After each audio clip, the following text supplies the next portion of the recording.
see a larger pier on the horizon. You're surrounded by journalists. Hold your position.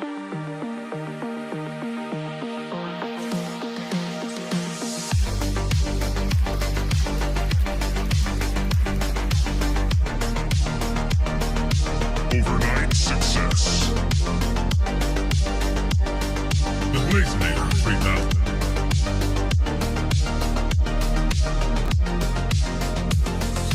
Double blaze. Right.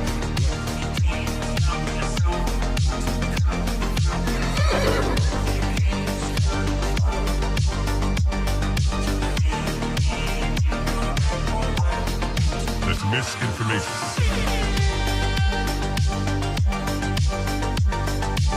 Marking clearing order inbound. That's just wrong.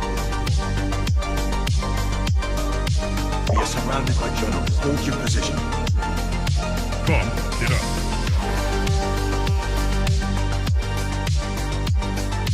Trust the experts. Vibe coding. We are experts. Founder mode. Vibe coding. I see multiple journalists on the horizon. Stand by. Experts. UAV online. Blaze. Double blaze. Triple blaze. Double kill. Vibe code.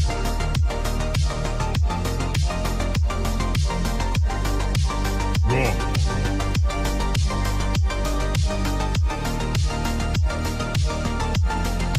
Pump is up. Blaze.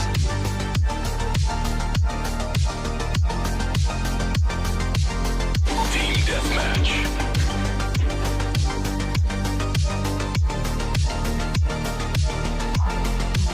We are experts. Triple blaze. That's just wrong. Right.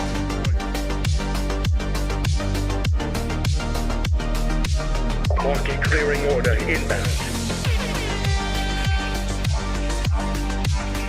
Come, get up.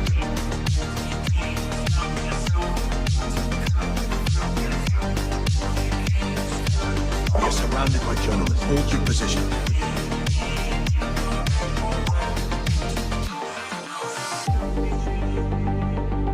Strike one. Strike two.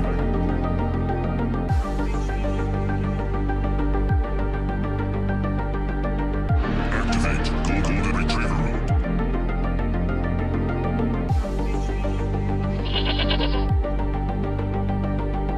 Trust the experts. Marking clearing order inbound. Vibe coded.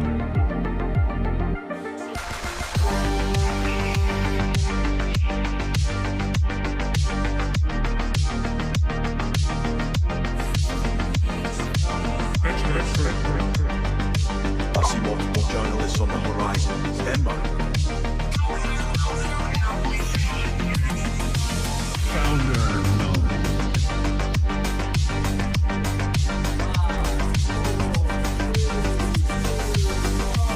You're watching TBPN! Today is Monday, January 19th, 2026. We are live from the TBPN Ultradome, the Temple of Technology, The Fortress of Finance, the capital of capital. Ramp, time is money. Say both. Easy to use corporate cards, bill pay, accounting, and a whole lot more, all in one place. Go to ramp.com. We have a great show for you today, folks. We're talking about the article apocalypse that's happening on X. Will it slop up the timeline? The $1 million slop fight. Will it slop up the timeline? Will the algorithm handle the flood of AI-generated content that will be slopped up in the timeline? We will see. We will dig into it. We will discuss it. We'll also try and understand what is going on with Nikita Beer's strategy. What's the strategy at X? Will this growth hack work? This competition, of course. This all started with a Nikita Beer post. Hold up. We got Main Street Summit in the X chat. Hey! What's up, Main Street Summit? Main Street? Shout out to Brent and the whole team. Love you guys. Cheers. Cheers. So this all started with Nikita Beer on X. He said, ladies and gentlemen, we are giving $1 million to the top article posted on X. You have 2 weeks. It's time to write. And very, very different structure. They thought there's already there's so much AI generated essays on X. Let's do Why not make AI generated essays lottery tickets? Let's turn them into lottery tickets. I like it. I mean, they're definitely paying out more than $1 million in creator payments across all the little $100, $1,000 checks that go out to folks. You have to imagine. But running a sweepstakes, I mean, that's time honored. What's not to like about a sweepstakes? It's great. I think it's a lot of fun. Obviously, people are worried that this will create some perverse incentive. There was already a perverse incentive for slop on the timeline because if you engagement farmed, you could potentially get a big creator payout. We've seen some people that get $20,000 randomly sent to them just because they went mega viral. We've seen a bunch of people that have just built up accounts where they're getting a couple $1,000s every month. There's always been an incentive, and that incentive exists on YouTube where you can get creator payouts. You can there are plenty of platforms where you can go and get attention and convert that into ad dollars or rev share. I mean, back in the day, there was a huge incentive to do listicles and clickbait to get visitors to your website that you would put Google ads on. Some of it, made a decent amount of money. Some of it didn't stick around. Most of the bad stuff eventually went away. Eventually people stopped showing up. Eventually the audience quality got so bad that all the advertisers said, why am I paying to show up on this listicle of the cutest dogs in America or something? I don't know. Maybe that one actually rips. Who knows? But so Nikita's kind of taking two sides to this. He says, it's time to write, but also he tells everyone else, please bear with article Armageddon. My question was, what's the strategy here and what will the outcome be? So before we dive into it, let me tell you about Vanta. Automate compliance and security. Vanta is the AI trust management platform, the leading AI trust management platform.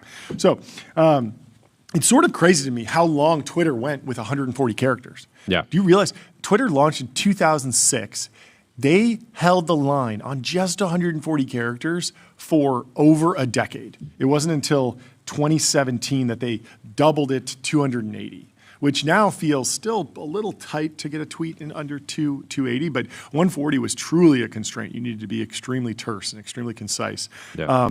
And even that was a relic from the SMS era. Like the default text message that you could send was 140 characters, and so Twitter was very much built on, hey, if you verify your phone number, you can just send a text in, and it will post it on your Twitter account.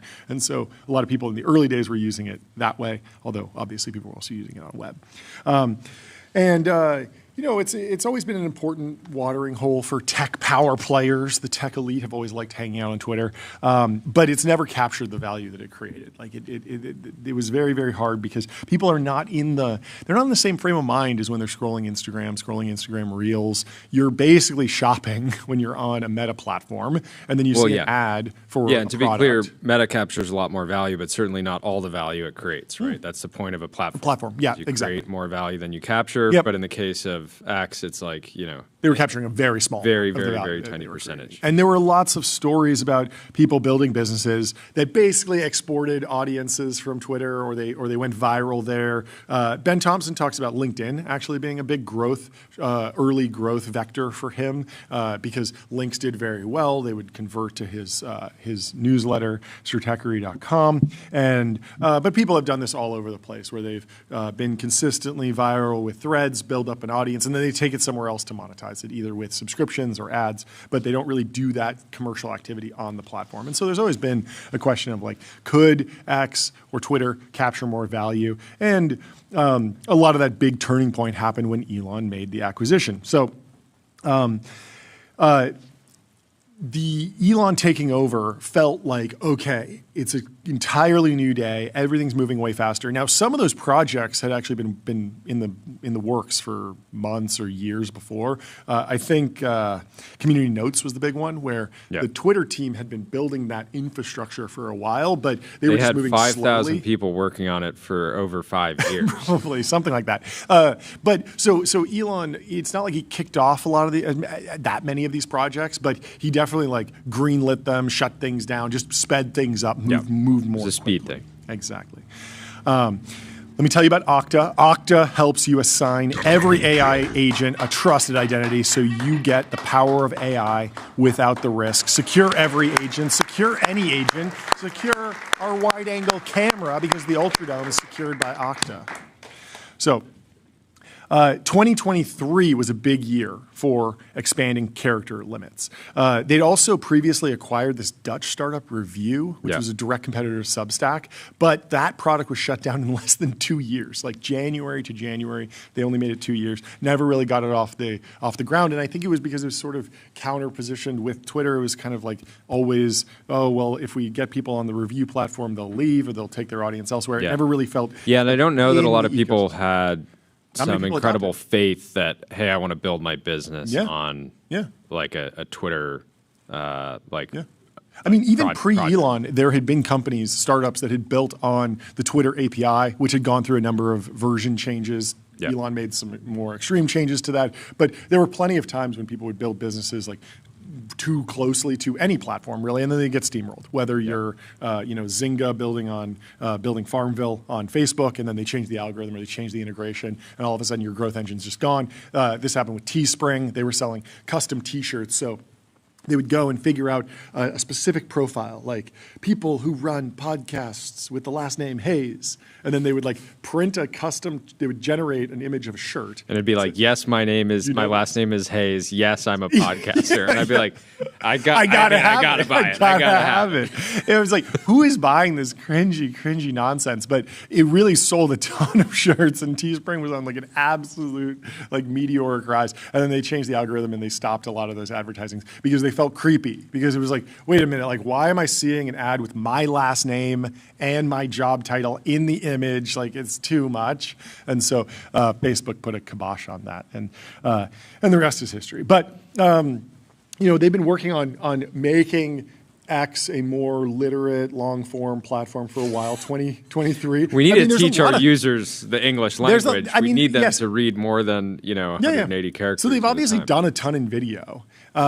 They've never really leaned into a video library like YouTube. Like I used to cross-post my YouTube videos on X. Sometimes there were length limits for a while. Then they got rid of those, so I could just actually copy a 25-minute YouTube video, put it on X, and it was cool. People wouldn't watch nearly as much as they did on YouTube, but there was no catalog value. That was like the really weird thing, was that on YouTube, like my old videos that I haven't uploaded in over a year, and my old videos are still probably getting like, I don't know, 500,000 views a month. Just because people are, every day they search, like, what's the history of Andorol? Or what's the history of Ramp? Or what's the history of Xi Jinping? Well, and they're evergreen content, so it just continuously gets served. Exactly. And then once someone watches one of my videos, they watch 5 more. Well, and part of that, if you want to be a views. Serious video platform, you need to be like heavily, actually incentivizing people to watch on TV. Like so much of YouTube watch hours happen on TV. And X, I think, has a streaming TV app. But it certainly doesn't get a lot of love. Yeah, I actually made a whole documentary about El Segundo, went around with Augustus and toured everything, and it just didn't really work for my YouTube channel, so I only put it on X. It got a ton of views, and actually the response was probably better than anything that I would do on YouTube, because it was very tech insider. A lot of VCs were getting up to speed on what was going on in El Segundo. We're having some of the El Segundo folks on the show later today. He's not truly El Segundo, but Phil is like spiritually Gundo. Yeah. You know that. And Andorol in many ways is spiritually Gundo. Let's take you through the linear lineup, who we have on the show today. We got Jordan Schneider from China Talk. coming on at 12:30. Then Dan from T1 Energy, Eliot from Dominion Dynamics. We're in hard tech land kind of all day. I'm very excited for this. Yes. And then we have Matt Grimm, the co-founder of Anduril, and Phil from Dirac coming in person at 1:30 together to break it all down for us on what's going on in building hardware, building defense technology. And remember, T1 Energy is a company that we talked about in Q4 of last year. It was a unique situation. I believe it was a Chinese company, solar manufacturing plant that was forced to sell. And now it has a cool brand and new management, and the stock is absolutely ripping. I love it. I'm very excited to have them on the show. It is up 433%. I love that we get to in the last that we get to do stuff 6 like months. This. Just find some random company, and then all of a sudden we're talking to the CEO. Anyway, of course, if you've forgotten Linear, it's the system for modern software development. 70% of enterprise workspaces on Linear are using agents, and you should be too. So, continuing with the long post journey that X has been on, 2023 was a massive year. February took it from 280 characters to 4,000 characters. That's more than I need for most of my posts. I don't think I've ever posted anything longer than that. April expanded it to 10,000 characters. And finally, in June, they maxed it out at 25,000 characters. That's longer than most blog posts. That's around 4,000 words, maybe a little bit more. And you can still thread these posts together. So I was always wondering, like, why does articles exist if long posts are so long that you can put 4,000 words there? In fact, I took, that one super viral article that everyone, they're all joking that like, oh, he should have waited a couple days to post it because then he would have won the $1 million. Oh, yeah. It's like how to change your life in one day. And wasn't that effectively inspired? Like, my view was like that post, they were like, we should do more of this. Let's incentivize a lot more of this. Totally. Yeah. It seemed like Nikita saw that and was like, okay, articles are creating satisfaction on the platform. People like them. It does seem like the algorithm is, it seemed like at one point the algorithm was maybe misaligned. Not that it was punishing articles, just that it wasn't really processing the time that people would spend in articles and the way they would engage. Because if there's a viral post, people might be more inclined to like it than a long essay that you read 75% of, and then you get out of it. You actually spent multiple minutes with it. You really enjoyed it, but you forget to like it because that's way down at the bottom, or you forget to retweet it or whatever, or you're not commenting on it. You're just kind of enjoying it, reading, and then you close your phone because you're like, oh, wow, I just spent 20 minutes reading this thing. I'm moving on with my life, or I got a phone call. And so they needed to dial the algorithm in, and I think that's what's happened. And now I think that essentially articles are first-class citizens in the algorithm, and there's really no downside to posting articles. But that post, that article, How to Change Your Life in One Day or something, is like 30,000 characters. So it almost would have just fit if you just like edited a little bit more. It would have just fit into a long post, but it worked as an article. There's something about the title and thumbnail that really works there. Maybe X should do a deal with our partner, 11 Labs, and let you listen to these articles. 11 Labs, of course, build intelligent, real-time conversational agents, reimagine human technology interaction with 11 Labs. Zach Voll had a great idea. Yeah. He said, Grok, summarize this article in 280 characters or less. Don't make any mistakes. Thanks. So if you really yearn for the days, the pre-article era, just respond and tag Grok into every post and have it turn it back into just regular old-fashioned 140 characters. Go even shorter. I mean, I think somebody did that with How to Change Your Life in One Day, because a lot of it was like from Atomic Habits, I guess, which is a very popular book. But all this like lifestyle stuff is always like recomposed from various prior art. It's all just reformatting essentially with some new flavor, new spice. So when articles launched in March of 2024. It didn't really hit for me. Like I was not like, oh, I got to jump on this. I got to post. We started doing the newsletter in 2025, mid-year. We started cross-posting. Articles were available. I think we might have tested one or two as an article. Didn't really see a difference, so just kind of stuck with the long posts.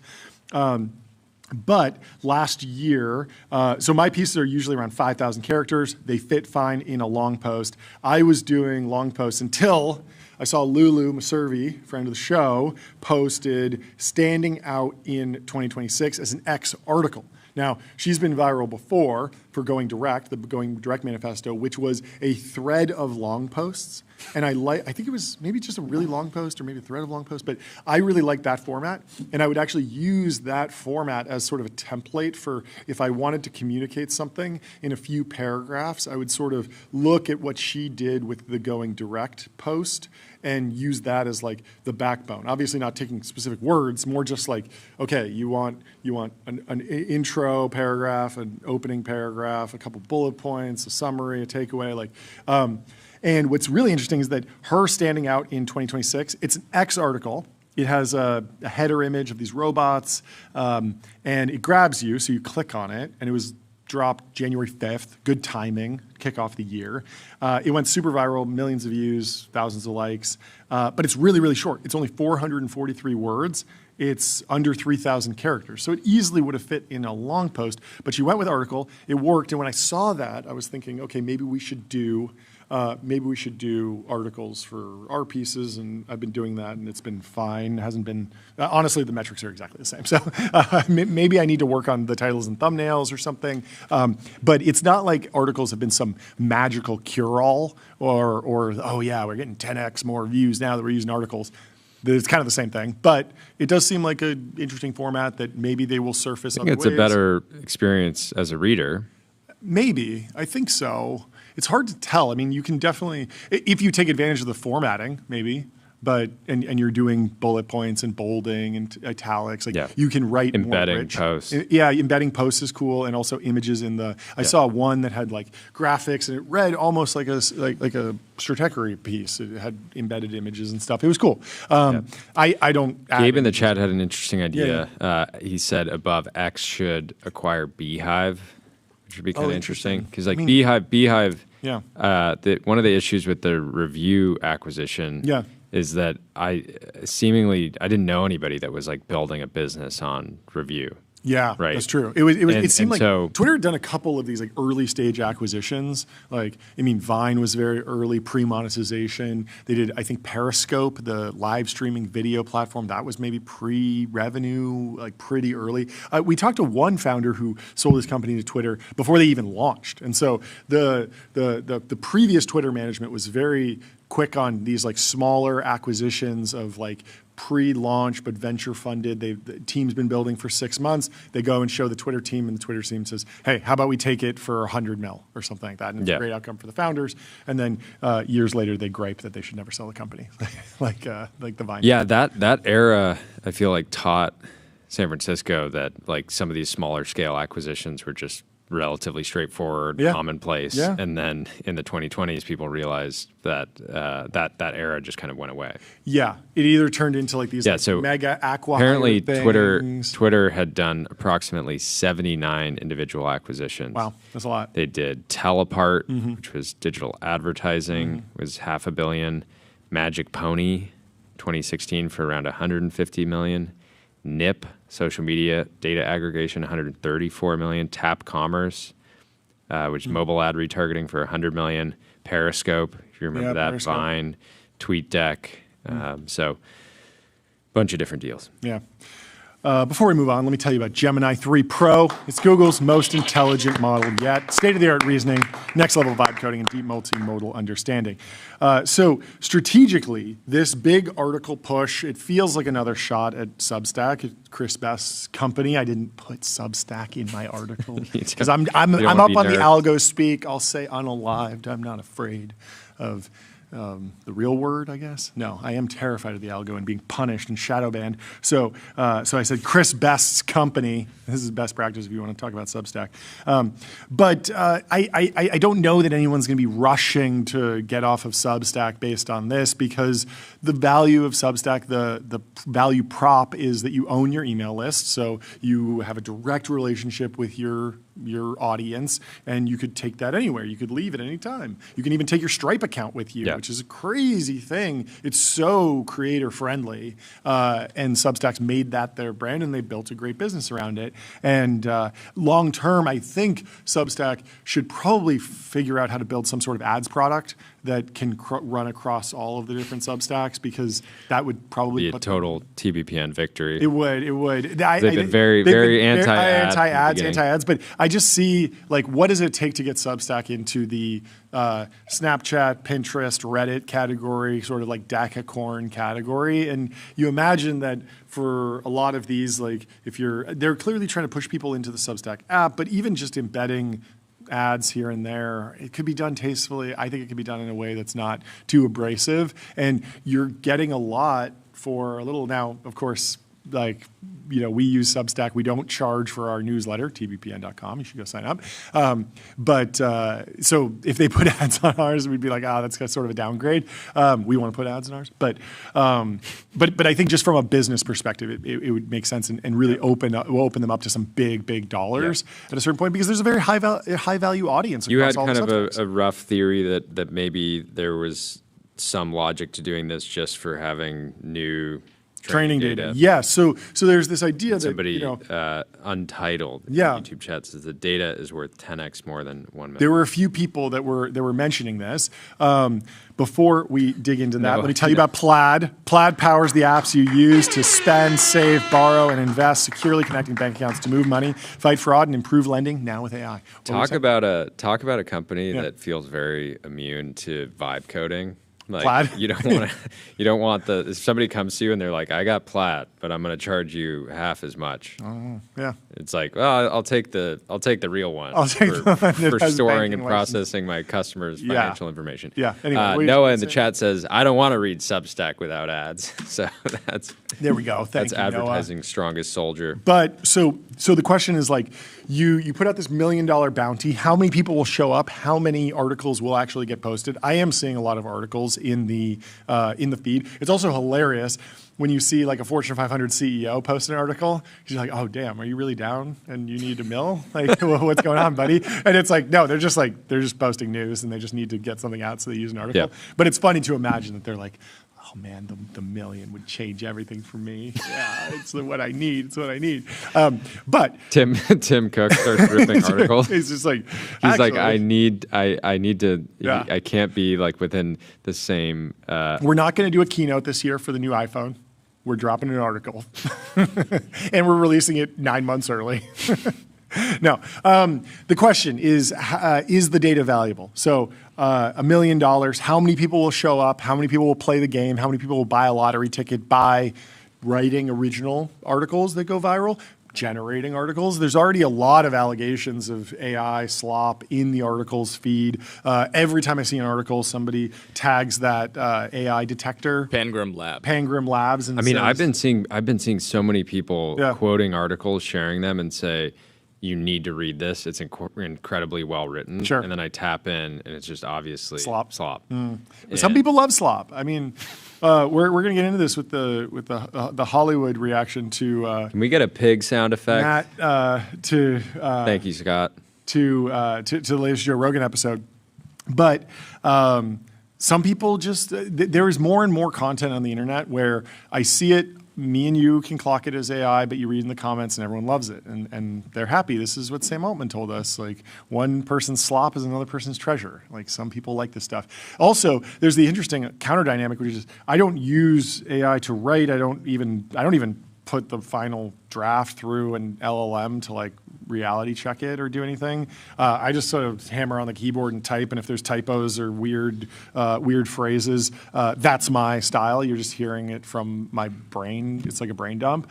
But that doesn't stop people from commenting on all my pieces, like, this is AI, or did you use AI, or how do you write so much, blah blah blah. So like, there's a little bit of inevitability. Honestly, we should just live stream you writing. That would be good. Every morning. Yeah, you could see me lock in with the actual doc right here. I should live stream or at least I should put a time lapse out of my screen while I'm doing this. I mean, obviously I use LLMs to research. For this article, I needed all of the dates of different changes to X's and Twitter's like character limits. That's obviously something I'm going to go to an LLM for. Do the research, pull it together, find the sources for me. It's superpowered Google search. It's great, but. The question is, strategically, doesn't seem like anyone's going to be bailing on Substack today to move over, but there is just valuable, and then there's also the question of like, so you're probably not going to get your own audience list on X, but will you even be able to monetize with subscriptions? X does have subscriptions, but Substack has a way more like built out. I wonder what the monthly revenue is for the person that's utilizing subscriptions the best, right? Oh yeah, who's the highest earning subscription driven creator? I have a couple people that subscribe to me and pay me just because they're like, cool, we like you. And I've never posted just to subscribers, but they're just like shout out, like, keep doing what you're doing. Riding with Coogan. I think it's public, so I can say like Gary Tan has just been ride or die for like years, just sending me $5. I'm like, thanks, Gary. This is not an ad to go and do that, by the way. No, you will get nothing. Yeah. But the interesting thing is that Substack offers more than just a one-time subscription monthly. You can pay annually, get a discount. You can also do like VIP tiers, different tiers, access to Discords, access to different things, participate in the live stream, get the chat, and then there's also like business plans, group plans. So they just have a way more mature product catalog when it comes to monetizing a customer list or an email list. And then obviously you can take them elsewhere. So if you're like, look, my newsletter product has grown so much that I have like enterprise level needs. I have to be off Substack. You can go and build something from scratch that does exactly what you want and has all the different integrations. And some companies have done that. Other companies, I mean, the Free Press has scaled immensely with Substack, and you go to the Free Press's homepage, and it's like it looks like the New York Times. Like there's like 25 different articles popping up, little subsections. Like it is a full-featured CMS for like a newspaper, for like a modern newspaper. Anyway, MongoDB. Choose a database built for flexibility and scale with best-in-class embedding models and re-rankers. MongoDB has what you need to build what's next. Let's Mongo.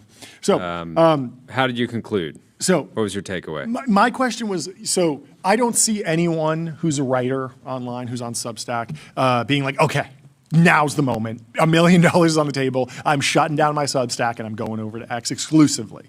But a lot of people cross-post. That's what we do. I think a lot of people, if you have a Substack that's part free, part paid, post the free part on X. Why not? It's all upside. It's just more attention that can actually get you into funnel. I believe that the posting of the articles on X has been additive to our Substack list because at the end of the post, we follow up and say, hey, this post is emailed as well. You want to go check it out, go to tbpn.com.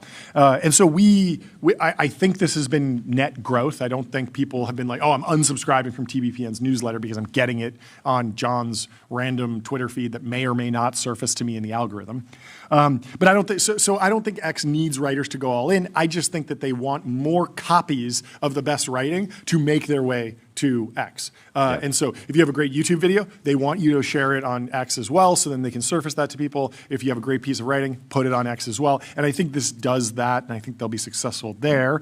And I think they can. The question, I mean, if they're really successful and you have like YouTube for long form writing, like the UGC platform for long form writing, it's probably a solid business, but it's not going to be a juggernaut like YouTube, specifically because it's not going to monetize nearly as well, right? Sure. You have like they don't put ads in articles today. It's such an they could add them in, but you're like locked in reading an article. Yep. Versus like when you're watching something, totally like you can somebody's watching football and you can put a 2-hour YouTube video on your smart TV and it will just play an ad and you just won't. You don't need to do anything. Whereas if you're scrolling an article and then all of a sudden an ad pops up, like you that breaks the flow of like what you're doing. It's not a passive experience; it's an active experience. So I completely agree with you. I want your take on the actual article experience. First, I'm going to tell you about Figma. Figma Make isn't your average vibe coding tool. It lives in Figma, so outputs look good, feel real, and stay connected to how teams build, create code-backed prototypes and apps fast. So I was chatting with some folks who are really, really big on Twitter, a little group of folks who are all well over 100K. I've gotten there back in like the thread era. They were like thread guys, basically. And they were saying, like, I don't think Naval's How to Get Rich Without Getting Lucky thread would have worked as an article. That the fact that it was all these bite-sized pieces, like that was what was special. Now, I think personally that meta has sort of died, and we haven't seen that work. But what do you think? Coming back and just unironically ripping threads. Why not? Do you miss threads? You mean just like not, do you miss that era at all? Is it? Can you remember any iconic threads other than Lulu's and Naval's? And apparently Lulu was just a long post. Someone corrected in the chat. Okay. So no, Naval is the main one that I remember. I probably scrolled a few threads. I actually did have a thread that like actually blew up my account. So I was at 10,000 followers. Is this the Alaska one? No, that was not, that got me unfollows because I posted about bringing tech. You know, I was early on the Let's Leave California train, and I said, we got to go to Alaska. We're not going to Miami. We're not going to Texas. We're going to Alaska because if you have frontier. Runaway global warming, it's going to be beachfront property up there, baby. It's going to be 72 and sunny every day in Alaska. Palm trees. Alternatively, if we solve global warming, we will have unlimited nuclear power. You will be able to heat, air condition, do whatever you need in your Alaska compound because you will have a 1 megawatt nuclear reactor dropped on your doorstep, and you will have unlimited power, and you'll be lounging in a beautiful, scenic mountain retreat, perfectly temperature controlled. So Alaska did not like that. They did not like that. I got a lot of DMs from a lot of people showing me their guns, saying, if you come up here, California boy, there will be consequences. And it was a rough day on the internet. I had to lock my account. It was very funny. But anyway, I survived that. But the post that blew up my account was I had written a so Chris Miller had kind of popularized the idea of TSMC and Taiwan as an important geopolitical football in the U.S.-China battle. And I'd read the book, really enjoyed it. I had done a YouTube video all about US-China competition that had done very well on YouTube. But so basically what I did was I recontextualized everything that I'd learned and pieced together for that YouTube video into a thread. And I gave it a very salacious title. I said, because FTX was collapsing at the time, something else was going on crazy. There were like two major current things happening. ChatGPT launching? I don't know if it's ChatGPT launching, but basically I was like, FTX is a distraction. You know, Elon Musk is a distraction. Like, you need to be focusing on U.S.-China policy or whatever. And I just sort of like contextualized why Taiwan is important for the semiconductor supply chain in the AI boom. And it wasn't anything revolutionary for anyone who was paying attention, but there were a lot of people who just hadn't really learned what ASML was or TSMC was at the time. And so just having that in a nice digestible feed, it went super viral. And because it was so like authoritative, it took me from 10,000 followers to 20,000 followers in like a week. And it was like really growth, really. It's like the clearest jump in the follower graph, and then everything else has just been like slow growth. And we know this from posting, like you post like a viral funny banger, it doesn't like double your account. No. But if you posted a really great thread, people would follow you. And I think that's true for the articles too. The guy who wrote the How to Change Your Life in One Day, he has almost 1 million followers now. And I imagine that he had way less than that because I'd never seen his account before. Yeah. So because he's providing like insight. Yes. Well, you know, people could critique the article or say it's, you know, a lot of these ideas have been talked about before, but for better or worse, he summarized like some key insights. He shared it on how to improve your life. That is value that somebody is like, I want to keep improving my life. I'll follow. Or they didn't read the article. They just saved it and followed him. Because they don't have time to improve their life. Well, I'm busy right now. We didn't say which day they were going to use. It could be any day. So they'll circle back on that. Yeah, circle back. Whereas if you just make somebody chuckle. And then there's also the fact that if you spend an hour with someone, or it takes half an hour to read that piece from start to finish, if you spend half an hour with someone, you feel like you know their perspective, you've learned more about them, as opposed to you just see some funny post and you're like, that's funny, they made me chuckle. Okay, I don't need to like be in, I don't really have a relationship with that person. But once you've spent a half an hour sort of cohabiting with them, you're more likely to hang out. So I closed out saying that, you know, maybe there's a, you know, article apocalypse. I'm not really seeing it. I think the algorithm is pretty well equipped to handle stuff like this. People always seem grumpy with X generally, and honestly, Nikita specifically a lot of times. But I've always felt like the sloppy algorithm changes that happen, like they sort themselves out really quickly. Like there's plenty of times when we will come in on a Monday and we'll be like, wow, the algorithm was really brutal over the weekend. Like I was just seeing like just junk that didn't feel at all tied to what we're interested in. It just seemed like they made some change and someone hacked it, and it's all just like viral videos or some quote tweet meta or some meme format. There was an era where you'd get 8 Elon posts in a row. That happened. So there were like a whole bunch of different, like crises where people were like, it's over. And then a week later, the algorithm sort of adjusts and learns that people don't actually like all that slop, or they don't like this thing, and then they adjust, and it's fine. And so the other little like quick tip is that if you ever really get sick of the For You page, you can actually disable it by uninstalling the app, bookmarking x.com as like a homepage icon that just opens in Safari if you're on an iPhone. And then you can install this extension called Social Focus that will allow you to turn off the For You page. So it opens to your following tab by default. And you just can't even access the For You page. So you can always do that. I've done that for like a month here, a month there. Honestly, it's not that much better. And it's one of those things that's, classic stated preference versus revealed preference. Stated preference is, I just want to see who I follow. I don't want to see these random viral posts. And then the revealed preference is like, actually, some of these viral posts are pretty good. They're pretty funny, and I enjoy them. And the problem with the For You, with the following tab, is that there are some people that post a ton, and there are some people that post very rarely, and you want to see some sort of even balance. And you don't realize that there are some folks that you follow who post a lot. And then it's like, really, I just want to see the cream of the crop. I just want to see their best posts, but then I want to see every post from certain people, and it's hard to fine tune. Long term, I think, we'll get to a point where you can like define your algorithm a little bit more. But for now, you're subject to the whims of Nikita Beer. And fortunately, should we talk about Graphite? Absolutely. Code review for the age of AI. Graphite helps teams on GitHub ship higher quality software faster. What should we talk about? We should talk about XAI. Oh, yes. What's going on with XAI?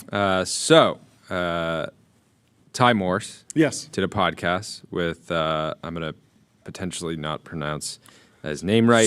Suleiman Khan Gori. Who was previously, at the time when the podcast was done, he, of course, was working at XAI. He came in. He talked about WTF is happening at XAI, predicting bottlenecks, bootstrapping off the Tesla network, how Elon deals with fires, what it's like working at XAI, Cybertruck bet with Elon, how they built Colossus, how XAI hires experimentation, how Elon recalibrated his timeline estimates. No one tells me no. That's important. That's a wild one. Why the fuzziness between teams is an advantage. Testing human emulators as employees. Biggest blunders. What a meeting with Elon is like. How Elon gives feedback. Figuring out what is truth for Grokpedia. What happens when Elon sees wrong Grok outputs on X. What it's like operating in XAI's war room. And a number of other things. Massively viral, by the way. 4 million views just on X, 5,000 likes. This is a massive. And so, anyways, like I'll start by saying that this is fantastic content. Beautifully shot. Well, that Ty Morse very well done. Fantastic team. Very well done. Yes. And great content, right? People are so curious about what's happening at XAI, right? Yeah. We want to understand, how they're approaching different problems. And Elon talks about it in such high level. He's talking about, AI, AGI, super futuristic, and then he'll give little details on like some massive build out that he's working on. But he's not in the nitty gritty. One small problem. Yes. Though. Usually, a $200 billion company likes to control who's going to go out and do a tell-all about the company, right? Yes. And specifically with Elon companies, yes. if you hadn't noticed, there's not a lot of people that work for Elon companies that go and do the podcast circuit talk about everything going on behind. I mean, at SpaceX, Gwen Shotwell has given a few speeches, mostly at like commencement speeches, like inspirational speeches to colleges and that type of stuff. She's not going on Rogan or different space podcasts or tech podcasts. It's very rare to see content with her. And then Kiko Donchev is their head of launch, and he will do engagement with NASA. And if there's a real heavy industry-focused panel, he might attend. But he's also not just hopping on stuff.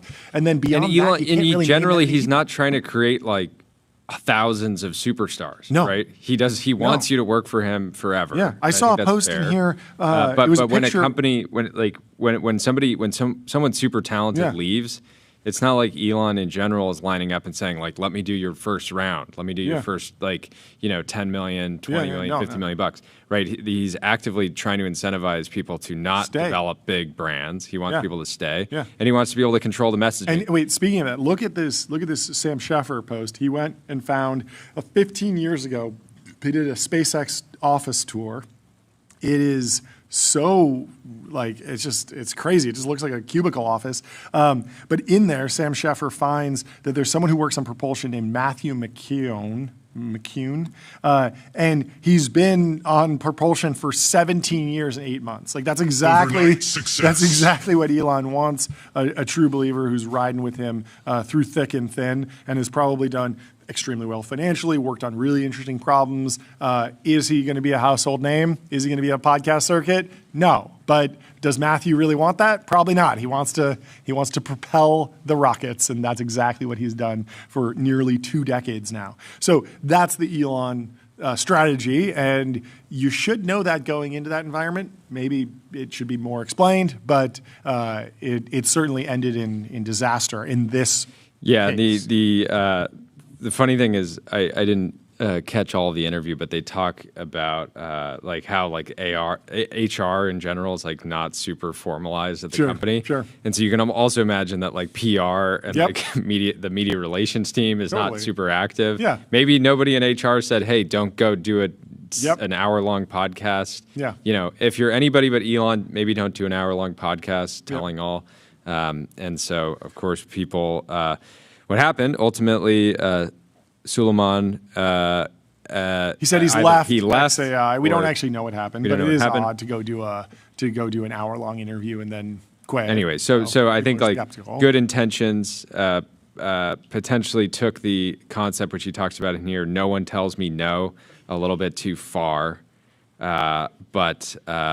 I posted earlier, you can't even share the internal secrets of your AI lab on a cinematic podcast in this country anymore. What is brutal? Andrew Curran had some good context here. He said the speculation is that this is the result of the interview he gave where he said XAI intends to run 1 million human emulations, a digital version of Optimus for online work, which will be powered by leasing compute from Tesla owners when the car is parked and charging. So that's an interesting development that we actually haven't heard about before. This idea that you have a pretty advanced AI chip doing self-driving in the Teslas, they're just sitting there overnight. Why not do some inference and lease that back to the Why is it a digital version of Optimus? Is it going to be sitting there in the corner like Clippy? I mean, I think realistically it's probably just like agentic rollouts. So if it's for online work, it's like, what are a bunch of tasks that you could like turn Grok loose on? Everything from like, the classic like order DoorDash in a simulation, try and buy something on Amazon in a simulation, all these things that require moving around on a screen, doing computer work, using Excel, building stuff, writing code, all these things that require a lot of heavy inference to roll it out, create a plan, write some code, test it, go back, double check, test it again, blah, blah, blah. Raghav says, no. Talked about it. I somewhat remember, but maybe not quite in as much detail. Yeah. Right? I feel like when I remember him talking about this kind of thing, it was like, we have like distributed compute that we can leverage. Yeah, this might be in more detail, but still, again, if you're at a company, any company, you should probably clear the public speaking engagements with. Suleiman didn't just read Lulu's Going Direct. He studied and he sat down. That's wild. I actually DM with him briefly this morning, and I think he's going to work on a startup. Okay, cool. Yeah, we'll have to have him on at some point when he's ready to talk about it. He certainly has the lore now. Honestly, kind of benefit of like going and working at a Google or a Meta is they'll straight up tell you, don't talk to the media unless you've been explicitly prepped or go. I mean, there's different strategies at different companies. Some companies are totally cool with a bunch of people going out and talking about their business. But this seems like one of the more secretive organizations. So a life lesson there. Anyway, Console. Console builds AI agents that automate 70% of IT, HR, and finance support, giving employees instant resolution for access requests and password resets. Let's go over to Ben Affleck. Ben Affleck. You know, I had a premonition, a little preview that this was going to happen. He went on Joe Rogan and gave some very good takes on AI. There's some discussion over how good of takes they are, but I ran into somebody that said that they met Ben Affleck. They were like a proper AI researcher, and they said that they met Ben Affleck, and he used compute as a noun. And they were like, yeah, that was impressive. Like, he's talking about, like, scaling compute. He's actually very, very deep in this, which, you know, he went to Harvard. It's not shocking. But I think there's just a general vibe that, like, Hollywood is behind or out of the loop to the point where they wouldn't know the big models. They wouldn't have tested them. It's like, no, this is their business. I mean, there are some, like, Joseph Gordon-Levitt, pretty tapped in. I mean, right? Isn't his wife on that board of OpenAI back in the day? She was. She was. That's you can't get more tapped in than that. Well, hasn't he just been spewing like AI safety nonsense? Yeah, constantly? he's a big safety guy. He's a doomer or just a safety guy? He's a doomer. With that he crazy said, today we're announcing a new organization called the Creators Coalition on AI. Mm-hmm. Well, fortunately, we have the counterpoint to that because Ben Affleck is not a doomer. He's actually pretty white-pilled, and it seemed like a really good interview. Let's play this first clip from Forrest, who says that Ben Affleck has great takes across the board. Ryan says, what if he's just acting? For example, you try to get ChatGPT or Claude or Gemini to write you something, it's really shitty. And it's shitty because by its nature, it goes to the mean, to the average. And it's not reliable, and I just can't even stand to see what it writes. Now, it's a useful tool if you're a writer, and you're going, what's the thing? I'm trying to set something up, or somebody sends someone a letter, but it's delayed 2 days, and it can give you some examples of that.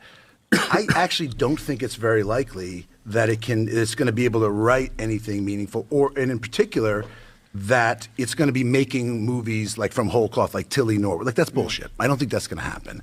I think it turns out the technology is not progressing in exactly the same way they sort of presented it. And really what it is going to be plateau-pilled. Just like sort of visual effects. There was a line in here where there was a line in here where I was like, that is a Karpathy line. Like, he definitely heard this from Karpathy. Like, he's listening to Dorkesh for sure. For money. I can't. You can sue me, period. It kind of feels to me like the thing we were talking about earlier, where there's a lot more fear. The whole idea of like these models being mid, that's not quite true. I mean, it's hard with like to develop a reinforcement learning environment with a verifiable reward for like a great script that will break through, because even the great scriptwriters have flops that are unexpected. Literally everyone thinks it's great, and then it goes out and it just is a box office bomb. We can pause this for a minute. But later, he actually makes a stronger case, I think, because they're talking about Dwayne "The Rock" Johnson in the film The Smashing Machine. And Matt Damon is recalling an interview that he did with Dwayne Johnson about his, one of the most climactic scenes in The Smashing Machine that's very emotional. And he asks Dwayne, how did you pick this, motion? He pulls up a sheet because he's sad, and like, what were you conjuring? What were you drawing on to create that experience as an actor and bring that emotion to the screen? Because Matt Damon's saying, like, I love that scene. I loved your performance. Where'd that come from? Because Was he thinking about content without ads in order to draw on this sort of like deep, sad emotion? Yes. That might be what that does it for you. But I mean, Dwayne Johnson gave like a very emotional response about a family member who was diagnosed with cancer, and he was in the room when she got the news, and so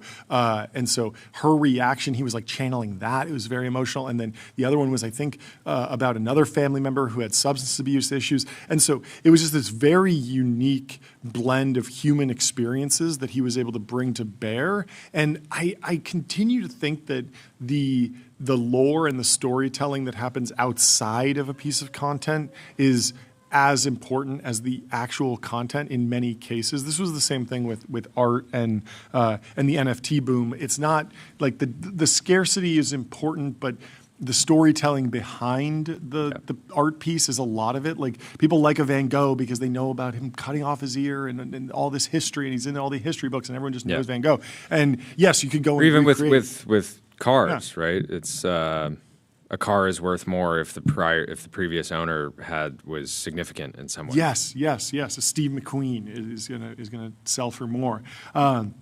And I think that for certain storytelling elements, for certain stories, that lore of like who this person is and their likeness, and then he also makes a really good point that it's like, yes, you can obviously generate something that looks exactly like a Van Gogh right now. You can paint it with someone who knows exactly how to paint like Van Gogh. It's not going to have anywhere near the value. And when he gets to the idea of just AI generating a Dwayne Johnson movie, it's like, well, he'll sue you immediately, and that's very easy. And you've been able to Photoshop Dwayne Johnson into marketing materials for years, and we've had a system for counteracting that. Like, you have to pay licensing fees, and that will happen. So he has a good balance. We can go into this second clip from Barely AI. I think that's Trung Phan's company, because it's a little bit longer. It's about a 4-minute piece. So while we pull that up, let me tell you about Labelbox, RL environments, voice, robotics, evals, and expert human data. Labelbox is the data factory behind the world's leading AI teams. Get in the box. The Labelbox. The Labelbox. Let's pull up Ben Affleck diving a little bit deeper. And we might have to skip ahead. Yeah, we've been spending time looking at this. Like, my belief is it's sort of like what's going to happen so we with can electricity. skip to like 50 well, a lot seconds. of shit's going to happen with electricity. And it's don't think it's very likely that it's going to be able to write anything meaningful, and in particular, that it's going to be making movies like from whole cloth, like Tilly Norwood. Like, that's bullshit. I don't think pause that's this? happen. So I think that he basically says that, like, he doesn't think that like an iconic, amazing movie is going to be generated by AI, and I sort of agree with that. But I think it's important to consider, like, what are we defining as a movie? Because we don't really watch movies anymore anyway. People watch content, and if you think about it, like, decades ago, people might see one movie a month or one movie a week, and that's like 2 to 8 hours a month of screen time. Well, now people are doing 2 to 8 hours of screen time a day, but it's these fragmented pieces. And so if AI seeps into the cracks within the cracks, and the goal is not to create the experience of a 2-hour movie that you show in a theater and you get everyone to come and buy tickets. Joe Rogan's really turned into Dwarkesh for A-listers. Just come on and talk about AI, right? It's really remember McConaughey was talking about wanting this like personal LLM. Oh yeah, where you can log the data in. Yeah, that one was a little bit rougher than this. Affleck's got it dialed. Let's continue with Affleck. I think it turns out the technology is not progressing in exactly the same way they sort of presented it. And really, what it is going to be a tool. Just like sort of visual effects, and it needs to have language around it. You need to protect your name and likeness. Yeah. You can do that. You can watermark it. Those laws already exist. I can't sell your fucking picture for money. I can't. You can sue me, period. I might have the ability to draw you, to make you in a very realistic way, but that's already against the law. Yeah. And the unions I think the guilds are gonna manage this where it's like, okay, look, if this is a tool that actually helps us, for example, we don't have to go to the North Pole, right? We can shoot the scene here in our parkas and whatever it is, but then make it appear very realistically as if we're in the North Pole. It's going to save us a lot of money, a lot of time. We're going to focus on the performances and not be freezing our ass off out there and running back inside. Pause for a second. Just like Spencer Tracy and... Before you rebut this, let me tell you about that Vibe.co, where D2C brands, B2B startups, and AI companies advertise on streaming TV, pick channels, target audiences, and measure sales, just like on Meta. Continue. Small chance that AI saves Hollywood as a place, right? You're getting claps. As a place. Yeah. And the reason for that is one of the issues right now is filming is so expensive in LA. There's so much red tape that people have to go to Atlanta, Canada, Europe, whatever, international. Yeah.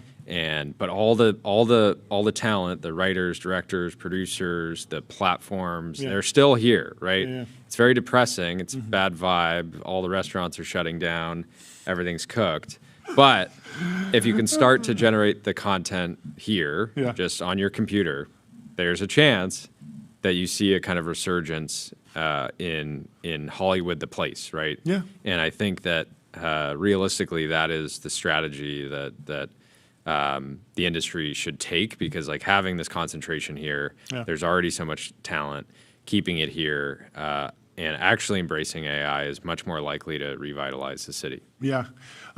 There's an incredible quote in here. Hopefully we can get to it. Let's skip ahead and play because he has a line that truly is directly out of Andrej Karpathy's mouth. Let's play. Like the thing we were talking about earlier, where there's a lot more fear because we have the sense this existential dread. It's going to wipe everything out. Right. But that actually runs counter, in my view, to what history seems to show, which Jevons is paradox. Adoption is slow. It's incremental. Let's go. I think a lot of that rhetoric comes from people who are trying to justify valuations around companies. Where they go, we're going to change everything. In 2 years, literally a Karpathy line. Well, the reason they're saying that is because they need to ascribe a valuation for investment that can warrant the capex. He didn't just watch Karpathy on Oh, you know, Ben Affleck, he's sitting there taking notes. Make the Social Network 3, but it's just about Dwarkesh and Karpathy hanging out and Ilya. It's just about AI research. It's about an exciting NeurIPS, and that's it. App 11, profitable advertising made easy with Axon.ai. Get access to over 1 billion daily active users and grow your business today. People are already having fun with the memes out of this. I like this amend and pretend. Ben Affleck on AI software. I suspect many AI native software companies are misrepresenting their growth and quality of revenue. Use of credits, annualizing proof of concept revenue, and lack of annual contracts lowers the overall quality of revenue and ultimately the multiple. I mean, he's not that, I mean, this is a joke. Yeah. He didn't actually say that, but he's not that far off from what this what is he's a great saying. template. I hope this meme runs way further because it's so good. Banger. I love it. Forrest also clipped Ben Affleck talking about the GPT-4o people. Let's play this because this is interesting. And while we pull it up, let me tell you about Cisco, critical infrastructure for the AI era. We are very pleased to be partnered with Cisco. AI's new frontier, the edge. Let's do it. Early AI, the line went up very steeply, and it's now sort of leveling off. I think it's because, and yes, it'll get better, but it's going to be really expensive to get better. And a lot of people were like, fuck this, we want ChatGPT-4, because it turned out like the vast majority of people who use AI are using it to as companion bots to chat with at night. And so there's no work, there's no productivity, there's no value to it. I would argue there's also not a lot of social value to getting people to focus on an AI friend who's telling you that you're great and listening to everything you say and being sycophantic. Right. But that's sort of a side issue. Tyler's just enraged over there. Yeah. What's your rebuttal? Let's give Tyler a rebuttal. Defend AI. I think most of these takes are pretty outdated. Okay. Writing is actually AI writing. You can still tell that it's AI, but it's it's good. It's good. Yeah. Videos are I think. Sell a screenplay then. Sell a screenplay. Yeah. Yeah. Shop a screenplay. Do it. Yeah, but why would I sell a screenplay? I could just make the whole movie myself. Okay. Just make the movie. He has this idea just make the finished movie, call up Netflix, and get $1 million advance for your movie. Instead of filming in Antarctica, you can just get in the parkas and film it here, right? But you don't need the parkas either because you can just have them be in normal clothes. That's true. And then it's you don't actually need the people, right? Yeah. Because you can just maybe fine-tune a model so you get consistent characters. Sure. And then I will say just in the last 2 weeks, I am getting served AI content that's pretty good. Pretty good. There's some pretty good stuff out there. A lot of it's a lot of it still has that creative human element. Someone will take an iconic movie scene. Still all about the idea. It's about the idea. And the idea didn't come from from the model. It's a bull market for ideas. Yep. It'll be good. And I maybe do feel like this idea, but that does feel like the next breakthrough. This idea that Ben's saying. I would push back a little bit on Ben saying you're not just going to be able to generate a film. You will, but it won't be a film in the sense that it won't be Titanic. It won't be something that everyone goes to the movie theater, sits down, watches the same film. It will be a lot of films that are for different people. I don't think there'll be anything. Yeah, but I'm just saying people are gonna create insane fan fiction style hero's journey kind of standardized plot, but for a specific sub-community, you'll have one subreddit where everyone is watching it. And I mean, there is a lot of just slop movie content on streaming platforms right now. You can just go and watch. Gap year, Tyler. Put Affleck in the truth zone. Not everything is. Yeah, not every movie is. According to is John. is Titanic, is Sicario. Like a lot of movies. Look on Netflix. There's a lot of stuff that's like, Netflix. yeah, they spent $1 million, but every time I look on Netflix, I'm like, these are films? I know. There's a lot of slop on there. Anyway, so I think like in Hollywood at least, like I like a lot of movies. Like there's certain writers that I like. Yeah. But okay, you like it's movies? Hard to get... Wait, you said you like movies? All right. Name every film. Name every film on the TBPN chat best film list. Movie list. Okay, but you always hear about like certain writers, they have a hard time getting their films made because maybe it's like kind of a weird concept or something. Like it's hard to market. But this is like AI is actually much better for them, right? Because if you have someone who's like actually has some like unique look at the world or they're like very creative or something, like AI is like super good for them, but kind of only for them, right? So maybe in the industry, it's not super great. But for the people, like if there's a certain director that I like really love, they're gonna be they're gonna be able to make way more of their movies or whatever, instantiate all their ideas. Why are people saying that the Papatai is AI generated? This song's from 2013. Someone's saying that there's the most viral song of the year so far is an AI generated song, but it must be based on another. It's an AI cover of a human written song. Okay, yeah, so it's like style transfer on top of it's like a filter. This still feels like Tool level. Not to push back. I mean, that is an interesting watershed moment that something that involves AI could be so dominant, but there is a lot of like human work at play there to build the original song that then was edited with AI. Anyway, Cognition. They're the makers of Devin, the AI software engineer. Crush your backlog with your personal AI engineering team. Anything else on Hollywood, or should we move on to the battle between Chad Elon is Musk? calling Tyler based Zoomer. Yeah. He's a Zoomer. It's good. Good times. Okay, so there's an update to the Elon Musk OpenAI lawsuit, which is sitting at about 60% chance that Elon wins on Kalshi right now on the prediction markets. But Elon Musk is now seeking. So on the day that the Brockman files went out, started going viral, OpenAI put out a release. They countered some of the narratives, added some more context, but they also sent out a letter to their investors saying, hey, look, we think it's going to be $34 million or something at worst. We'll have to pay him back for what he donated, but it's not going to be. Well, they said we think this is the most, but it could be more. It could be more. And Elon said, yeah, it's going to be more. It's going to be $134 billion in damages is what Elon is seeking. Musk's legal team argues that his early funding and involvement materially contributed to OpenAI's rise, which is now valued at $500 billion, and he wants a slice. The lawsuit says OpenAI has become a for-profit company, entitling Musk to compensation tied to the value created from his early contributions. Musk helped found OpenAI in 2015 and donated approximately $38 million in early funding. When asked about the lawsuit, Elon Musk responded, I've lost a few battles over the years, but I've never lost a war. It's funny. And here's the thing.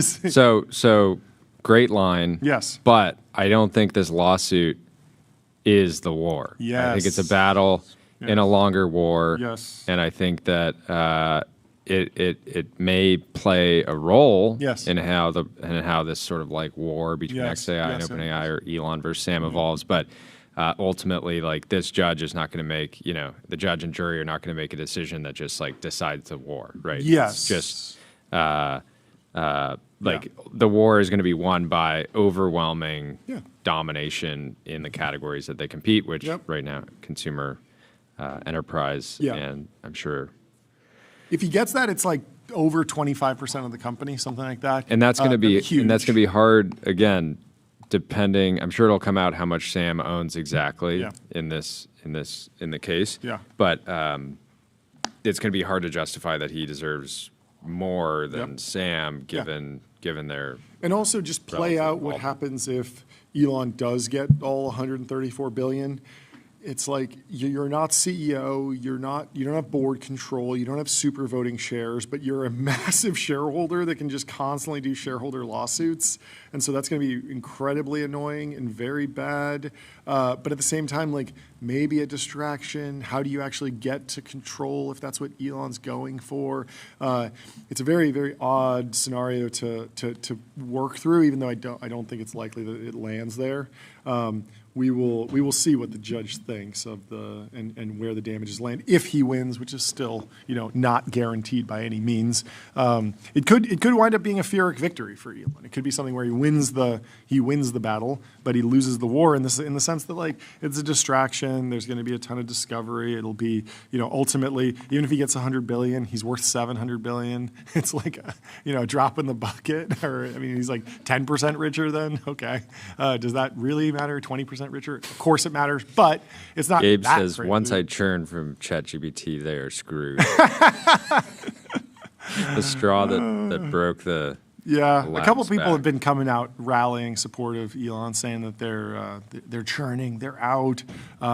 Seems like Sequoia is maybe happy to picking diversify. a winner, happy to diversify. They're planning a big investment into Anthropic, joining a round led by GIC and Co2. They're investing 1.5 each. Anthropic is raising AIM $25 billion. And this is, Sequoia gets the Financial Times article because it's an exciting moment to have them pick. So Financial Times says, Sequoia Capital is lining up a big investment into Anthropic, throwing its weight behind the AI startup for the first time as part of a funding round set to raise tens of billions of dollars. The California Venture Capital Group is funding a round led by Singaporean sovereign wealth fund GIC and U.S. investor Co2, who are contributing $1.5 billion each, according to multiple people. These people said Anthropic is raising $25 billion in a deal that values the company at $350, more than doubling its $170 billion valuation just 4 months ago. We've heard about this round for months now, but these things take a long time, so we won't be ringing the gong until we get Dario on the show and the deal is closed. So Microsoft and NVIDIA have committed to invest up to $15 billion into the company, and VCs and other investors are doing 10 of the 25 that they're raising.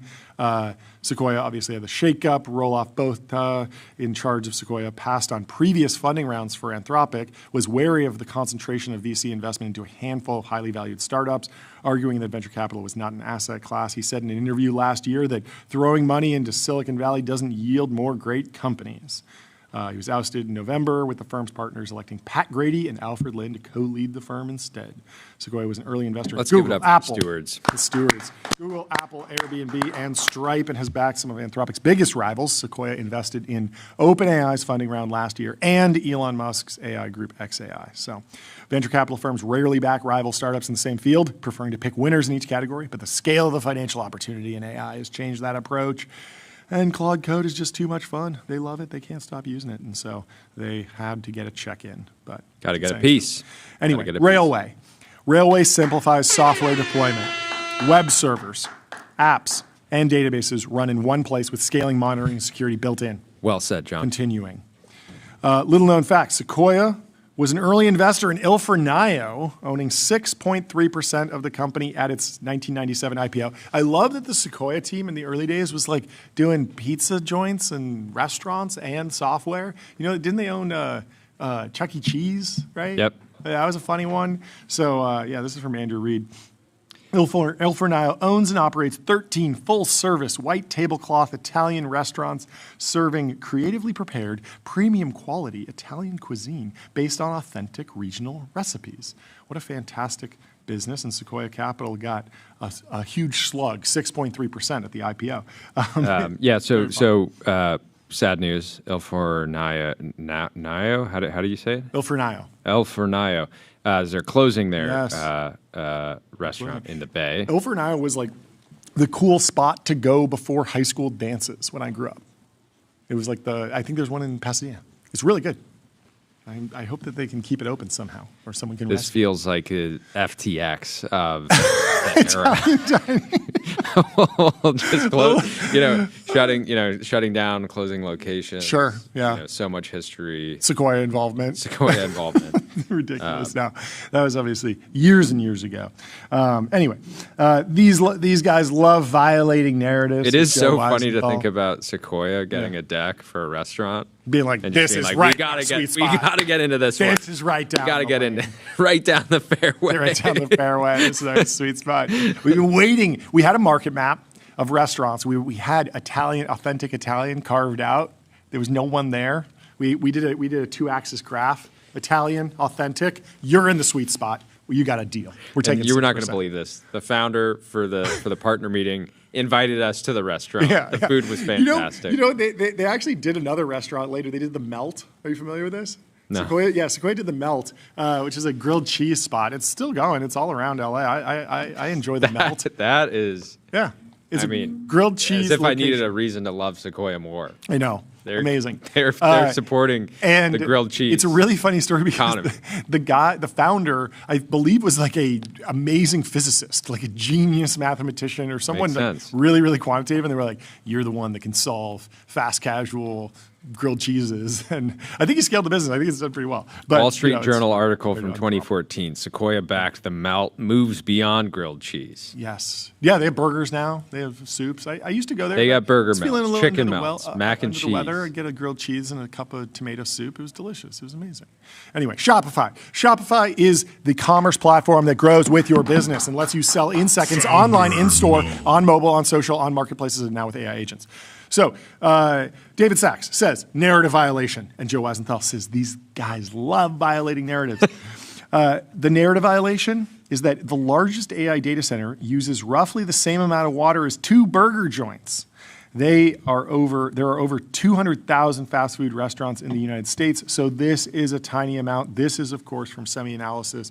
They did a whole write-up, a breakdown, comparing various water usage. We were asking, when is the SemiAnalysis water model coming? Well, it's here.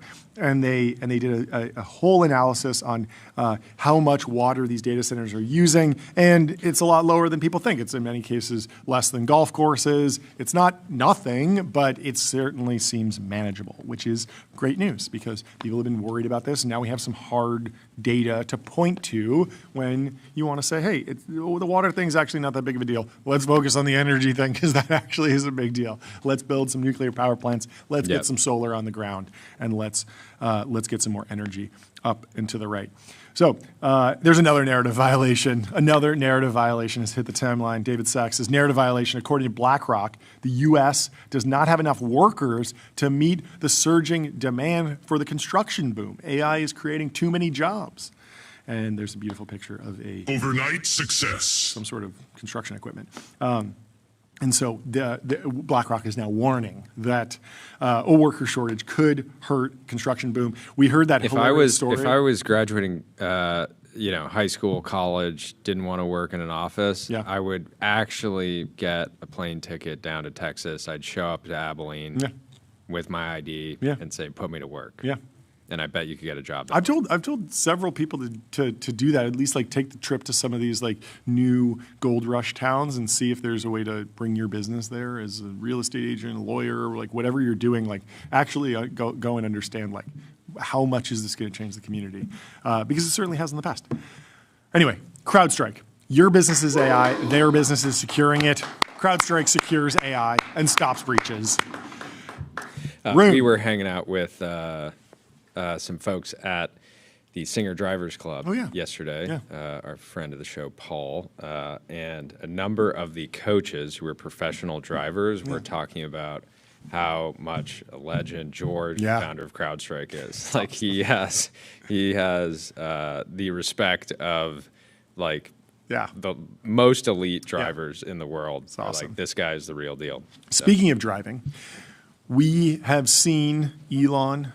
He's beefing with Sam. He's suing OpenAI, and he wants $136 billion, something like that. He's said that he will drop the lawsuit if they change their name to Closed AI.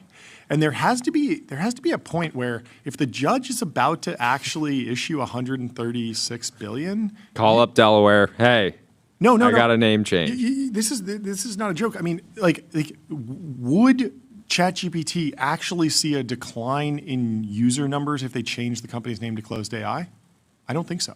I think a lot of people just think about it as chat. They think about ChatGPT. They maybe know OpenAI. They maybe know Sam Altman's name. They don't know Greg Brockman. Like the average ChatGPT user could probably deal with a name change. And I don't think Ben Affleck would be able to handle it. I know, he would be upset. But truly, like, I mean, Facebook rebranded to Meta. It's an entirely new name. Okay, John, but like realistically, the lawsuit's not getting dropped because of the name change. A post is not a contract. He will abide by the results, okay? He will abide by the results. Well, he's also asking if he should buy Ryanair. Have you seen this? Yeah, I've seen that. But I have another way to resolve the lawsuit. Okay, so when Elon was beefing with Zuck, do you remember when they were going to go in the octagon? They were going to fight it out. They were going to do UFC, mixed martial arts battle. Do you remember what they were fighting over? No. Isn't that hilarious? Do you remember what they were fighting over? No. I can't remember. I can only remember the fight. But I looked it up, and they were fighting because Mark Zuckerberg was about to launch Threads. And Elon was in this vulnerable position where he levered up to buy Twitter, and he bought it sort of at the top, and Twitter and the whole market was down, and he was legally obligated to buy it, and so there was a lot of debt. There was a big question of like, what is he going to do with Twitter? Is he going to be able to juice it and get the ad product working? All the advertisers were leaving. He was in a vulnerable position, and that's when Mark Zuckerberg was like, I'm jumping in with my competitor Threads, and I'm leveraging the Instagram network. I'm really piping everyone in. It's a shot across the bow. And so Elon said, Connor Hayes, we got absolute dog. Absolute dog. He put Connor in charge, and Elon took it personally and said, we got to settle this in the octagon. But it never happened. They were thinking about doing the Coliseum. Dana White said, I'll officiate, I'll make it happen. I'm down. Like I'm into this. Never happened. But I was thinking, how can Sam and Elon settle their lawsuit that doesn't require a bunch of jurors in Oakland wasting a bunch of time in the courtroom? They got to settle it on the track. They got to hit the track. Pay-per-view as well. No. Obviously, they're not getting in the octagon. That's not going to happen. Track is good. Tesla versus F1. Starts their own McLaren Formula F1. 1 team. Yeah. Sam's got his McLaren F1. Yeah. I want to see Sam in the McLaren F1, Elon in the Tesla Plaid. I want them around the Nürburgring, 24 hours Le Mans style. They got to go for 24 hours. And then they got to do a 0 to 60, or they got to do a quarter-mile race. They got to do an illegal street race for sure. That's definitely going to happen. They also got to do a drift track. Yeah. I want to see them both drifting. And they probably got to do a Pikes Peak as well. I want to hear both of them racing up Pikes Peak. And then you do sort of like best of 5. Like you do a 24 hours of Le Mans, see who does best there, average that with whoever's quickest off the line in a quarter mile. Then the drag race too. Maybe throw in an Indy 500. I want like a month of Elon and Sam just racing various vehicles against each other. And this would satisfy the people that are saying pause the AI. Yeah, the AI pause AI. They're like, okay, this is great. Okay. We'll pause. Yes. And it's a month of live streamed races between Sam and Elon. It's like Tour de France. Yes. Yeah. Exactly. They go from one place to another, do every different circuit. Yeah. Bobby says, and a cannonball. And they definitely have to do a cannonball. Totally agree. Just whoever gets from New York to LA faster, we drop the lawsuit. They win the lawsuit. That would be ideal. Anyway, Lambda. Lambda is the super intelligence cloud, building AI supercomputers for training inference with scale from 1 GPU to hundreds of thousands.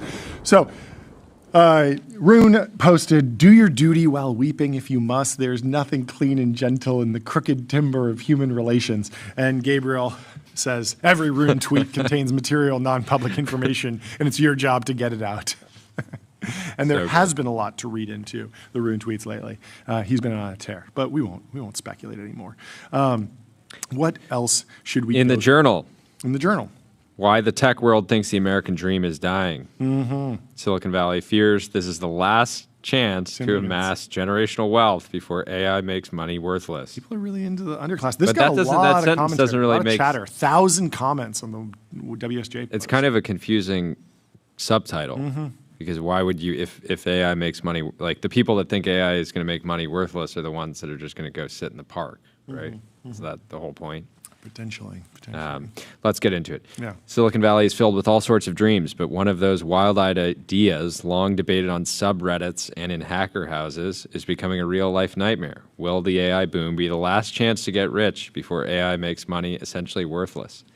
One note. Yeah. There's some people that love making money so much, they will keep doing it for the love of the game. It's just going to be like a sport. Yeah. It'll be like going and playing, putting on the cleats and playing a little soccer, right? You're just running up. You just want to run up the score sometimes. Even if money becomes worthless, people are still going to be looks maxing. It's going to be all status games. It's all going to be height maxing, various levels of inserts in the shoes. It's going to be a whole. No, I think what I'm saying is like in that scenario, it would actually just be like a video game. Like, yeah, I made a unicorn. Did it change my life? No. Okay. I just wanted to prove that I could do it. Sure. Right? Sure. It's like somebody that's running a marathon and you mean like grow a unicorn, like the bio company we talked to. What do you mean make a unicorn? Oh, like actually build a company. Oh, build a company. Just purely not for the like love of the game. Not like a literal unicorn. Yeah. Because in this AI abundance era, you could potentially go to Claude Code and say, don't make mistakes, make a unicorn. Make a unicorn. Genetically modify a horse. Anyways, continuing. The argument is that tech companies and their leaders will become a class unto their own with infinite wealth. No one else will have the means to generate money for themselves because AI will have taken their jobs and opportunities. In other words, the bridge is about to be raised for those chasing the American dream, and everyone is worried about being left on the wrong side. It's the kind of FOMO that, on first blush, seems to require a huge suspension of disbelief. But the idea's mere existence helps explain some of the increasing class worries in California, where a growing movement to tax billionaires, we're calling this the business elimination tax, is the new branding according to Lulu, is roiling the Democratic Party. Affordable housing is a real concern, and the idea of the middle class seems out of reach.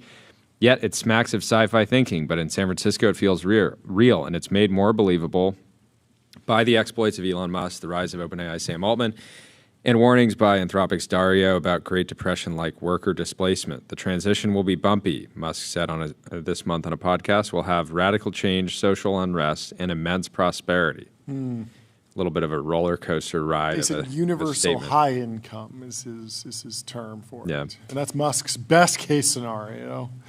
History is filled with technology booms that create new winners and losers. AI optimists like to point out that a rising tide has tended to lift all boats. What's being talked about now, massive job loss to automation and the need for public safety nets in the form of universal basic income, paints a dramatically different future. It's still not clear if there's an appetite for so-called UBI, which runs counter to many Americans' bedrock ideals of personal achievement. Quote, I used to be excited about UBI, but I think people really need agency. They need to feel like they have a voice in governing the future and deciding where things go. Altman, OpenAI's chief executive, said last year when asked by a podcaster about how people will create wealth in the AI era, quote, if you just say, okay, AI is going to do everything and then everybody gets a dividend from that, it's not going to feel good. You got to lock in, you got to grind. He didn't say that part. And I don't think it's what would actually be good for people. If money is out, scarce assets like art could become key. We saw some massive results at a Ferrari auction this weekend. A bunch of Ferraris trading for maybe 3 over what people thought the market was going to be. Lots of speculation about what's going on there. But people are certainly getting in on luxury goods.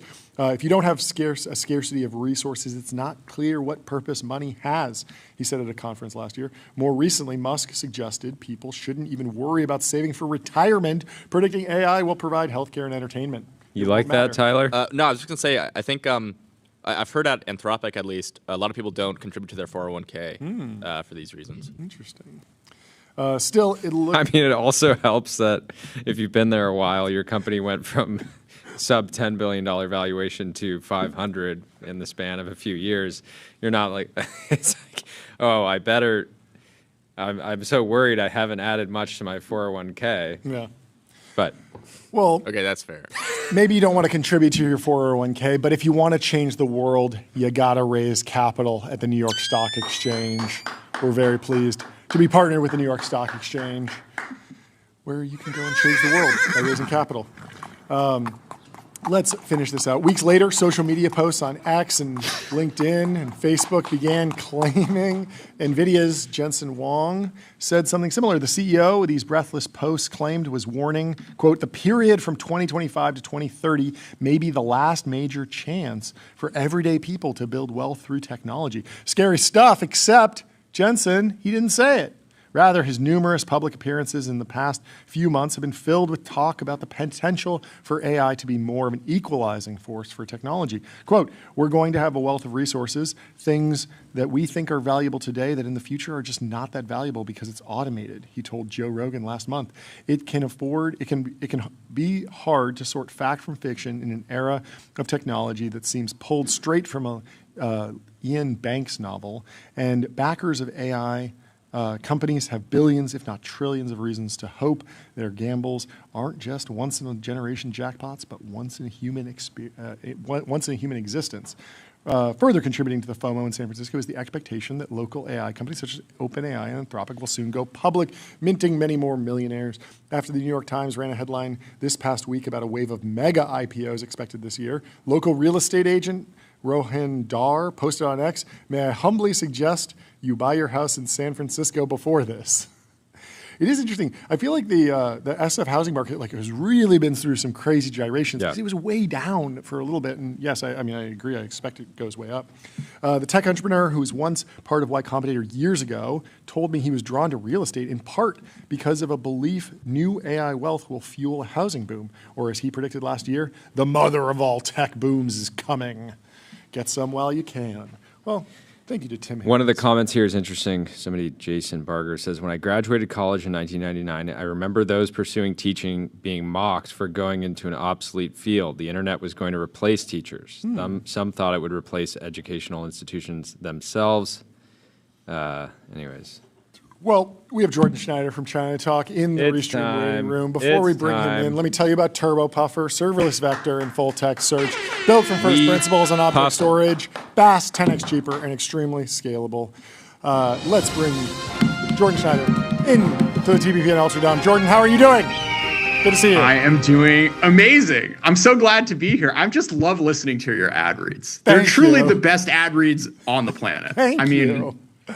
I appreciate it. There's no competition. Ads. We love ads. Careful what you say.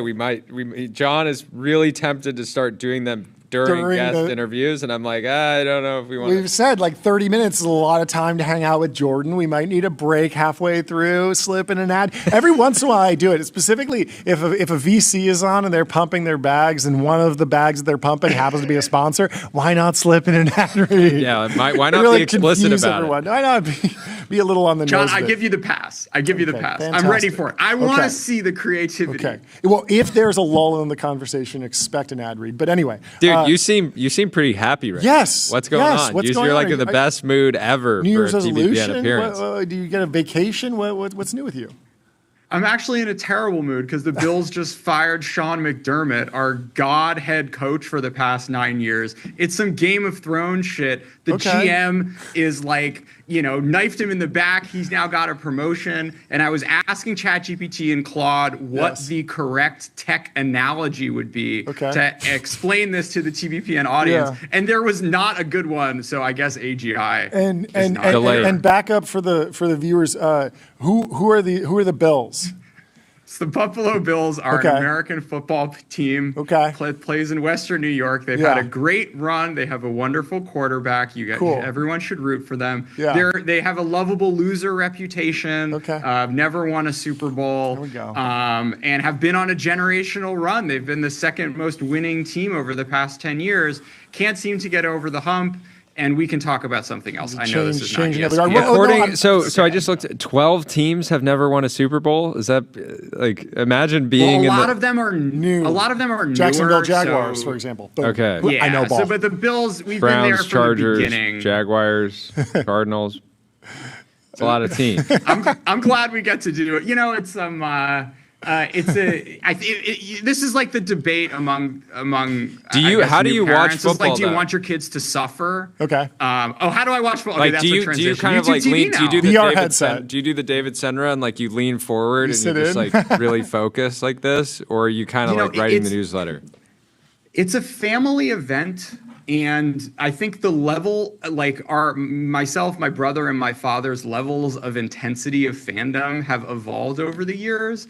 I have started to lean back a little bit, But when the playoffs come around, I am screaming and cursing and getting very heated again. So I kind of like taper in over the course of the season until they inevitably rip my heart out, not only with errors on the field, but apparently errors in the management side of things as well. But anyways, we'll see. We can talk about China if you want. Yeah. I also have some like media criticism of you guys I want to do. Okay, yeah, we can talk about that. I'm just glad that you're coming on black-pilled about sports as opposed to geopolitics, because I'm sure he's black-pilled about geopolitics too. But at least you didn't lead off with it, because if you came on here and you were like, invasion of Taiwan's imminent, it's all. Wait, why don't you give us the geopolitical comp for the whatever the Bills just did? I don't even remember. They let go of the head coach. It's Operation Paperclip. You know my here's my analogy. Yeah. Okay, so like talking about invading Greenland is what Trump wants you to do. I don't think he's going to do it, but like the thing that gets him jazzed up is people being upset about crazy ideas he has in the pushback. And this, I think the fascinating analogy here is the whole Ro Khanna saga that we've had over the past month or two, because like the amount, like this is what he wanted to happen. He is not dumb. He is a politician who has a national presence and has ambitions. And what he wants to do is, as the Silicon Valley representative, like there is a risk for him in a potential 2028 Democratic primary of saying, oh, you're just in the bag for these guys. So having being able to sort of manufacture this enemy of all these like rich billionaires who, hey, by 2029, when no one has jobs or 2028, 2027, when no one has jobs anymore, and we have 2 more years of tech bros running the White House, like the Q score of that segment of society may be down. Like having all these people on the record saying, we're going to take him down, we want to run against him, he's going to take our money, which by the way is something a lot of Americans I don't think would be all that upset about. Yeah. And like, yes, your median TBPN listener understands the nuances of taxing unrealized gains may not be the best thing for innovation, but like the ease at which this entire ecosystem was baited, I just found to be fascinating. And it's a kind of the same thing. I think that's a good. I think it's generally a good take, because if you actually press, anybody that's actually pressed Roe, like he has no defense for his policy stance on this. Like he actually cannot defend it and stay logically coherent, right? Like it's like he's running. He really is. It seems like he's running like a bit. But since when has that mattered in politics? I don't know, like the Kennedy-Nixon debates or something.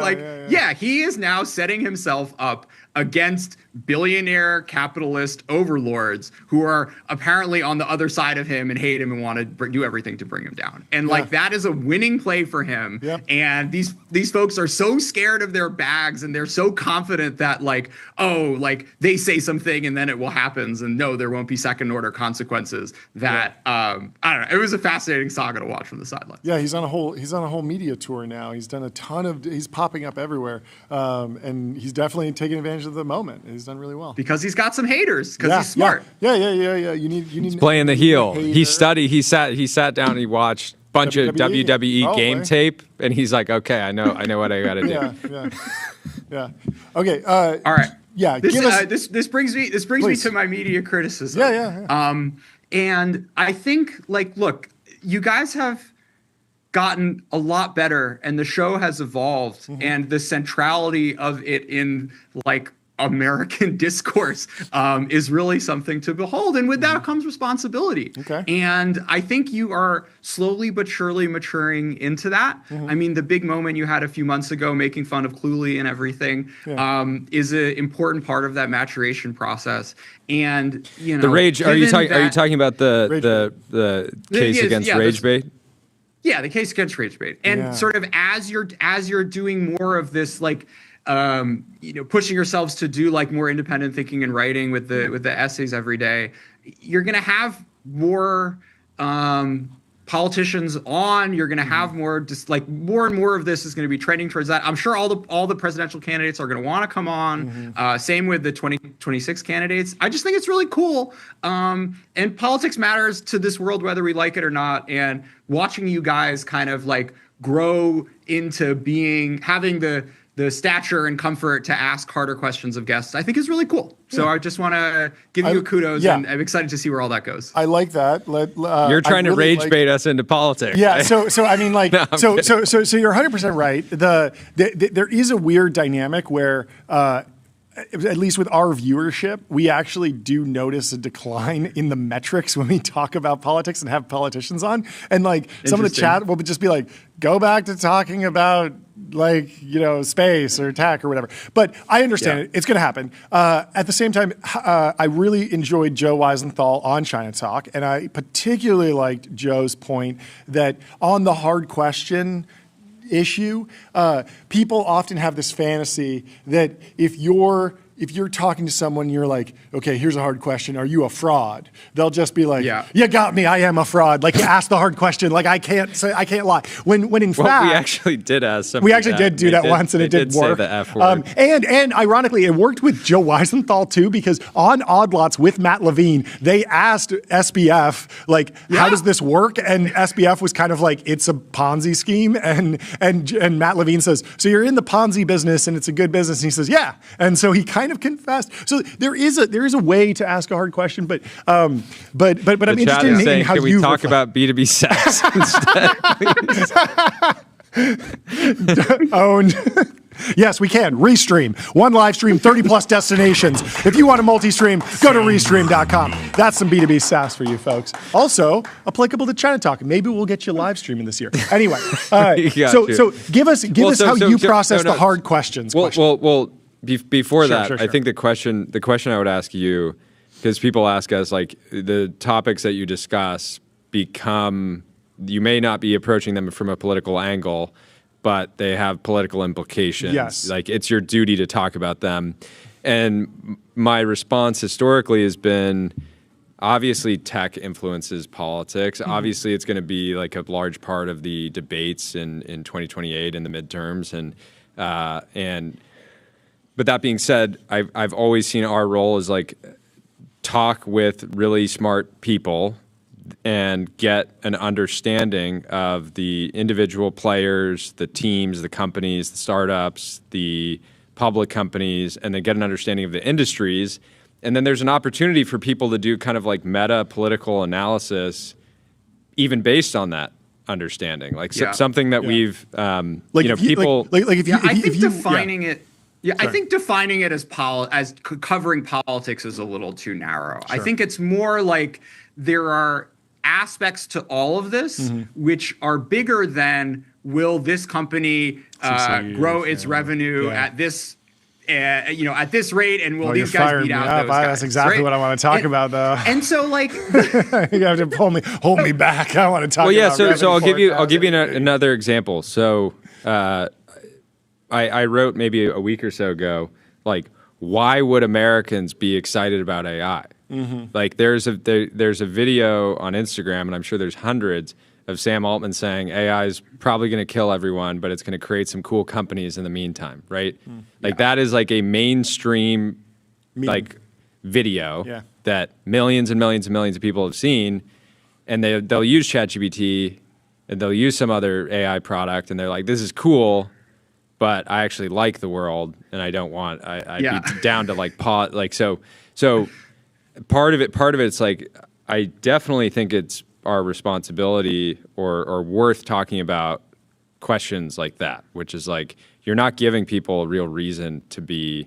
You can't say like, we're curing cancer or AI is going to cure cancer, and then simultaneously say all these other things and expect people to just broadly say like, you guys are the greatest thing to ever happen to humanity. Like, keep it up, right? Like, why? Totally. Yeah, I mean, I think coming back to a point that John made of like asking the hard questions does not necessarily conflate with being a dick to your guests.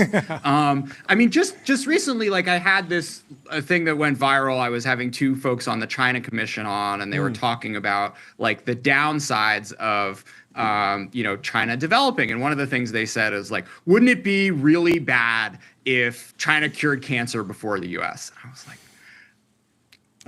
really? Like, are we sure about that one? Look, I want to save humanity, but I don't want anyone to save it harder than me. Exactly.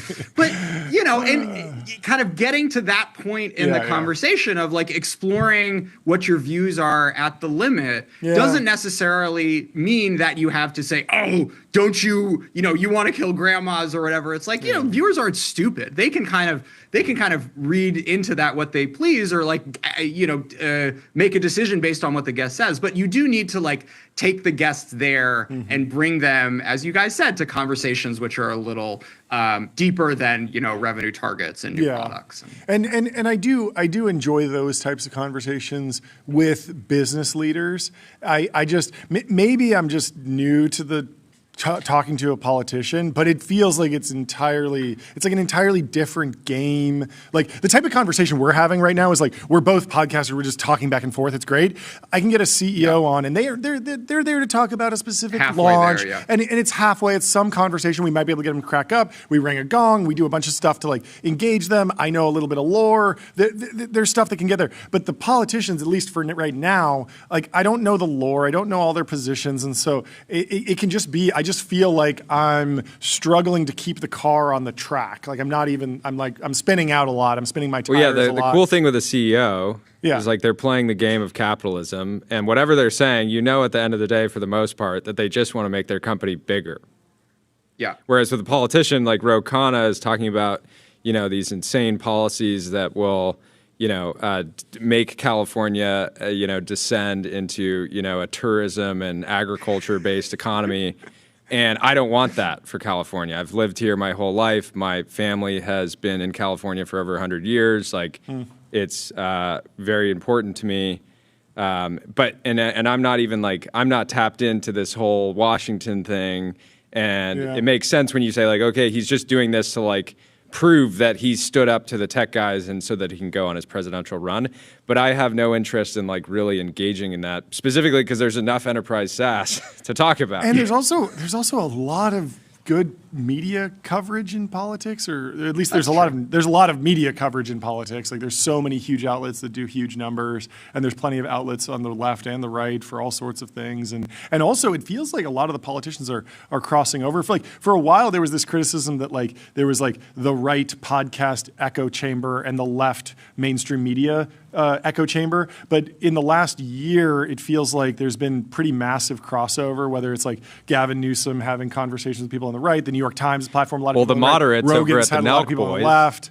The Nelk Boys have platformed everyone, Where's your Nelk Boys crossover? We're ready to get them on the show. We got it. We got the Happy Dad Seltzer right over there. We love the Nelk Boys over here. We had John Shahidi on the show live in person in the Ultradome. When are you getting to the Ultradome? You got to come out. The steward Next time of the you're in Nelk LA, Boys. you got to come hang out in person. TBD. It's great. Anyway, all right, I got more topics for you guys. Please. We can talk NVIDIA PR stumbles. Okay. We got my Claude Code games. Okay. I want to hear about the NVIDIA.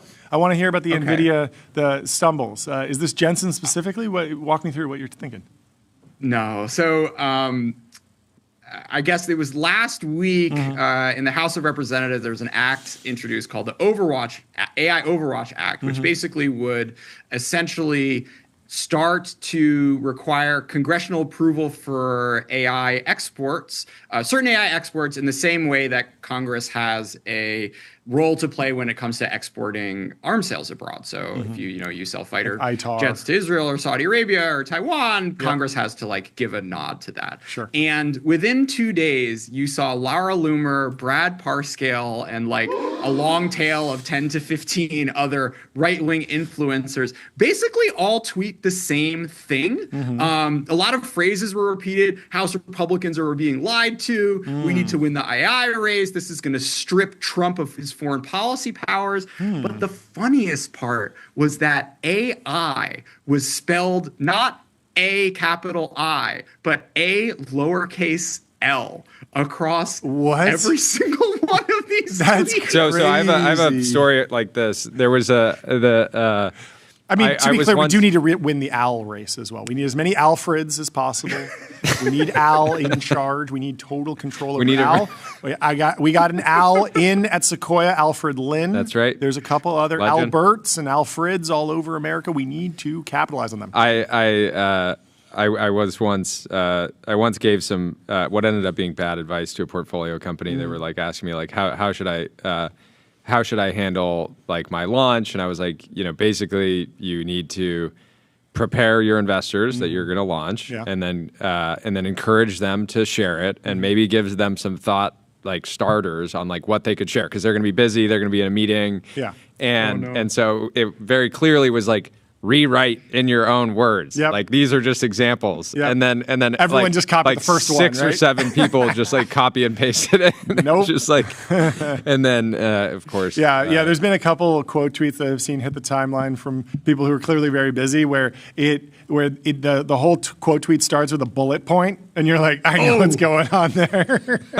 It's become its own meme format. Anyway, so how does this tie to NVIDIA? We should run this as a bit. We get like 20 of us to like all share same. Yeah, we should all quote the same thing the about latest China Talk episode. What's that Italian bullet point?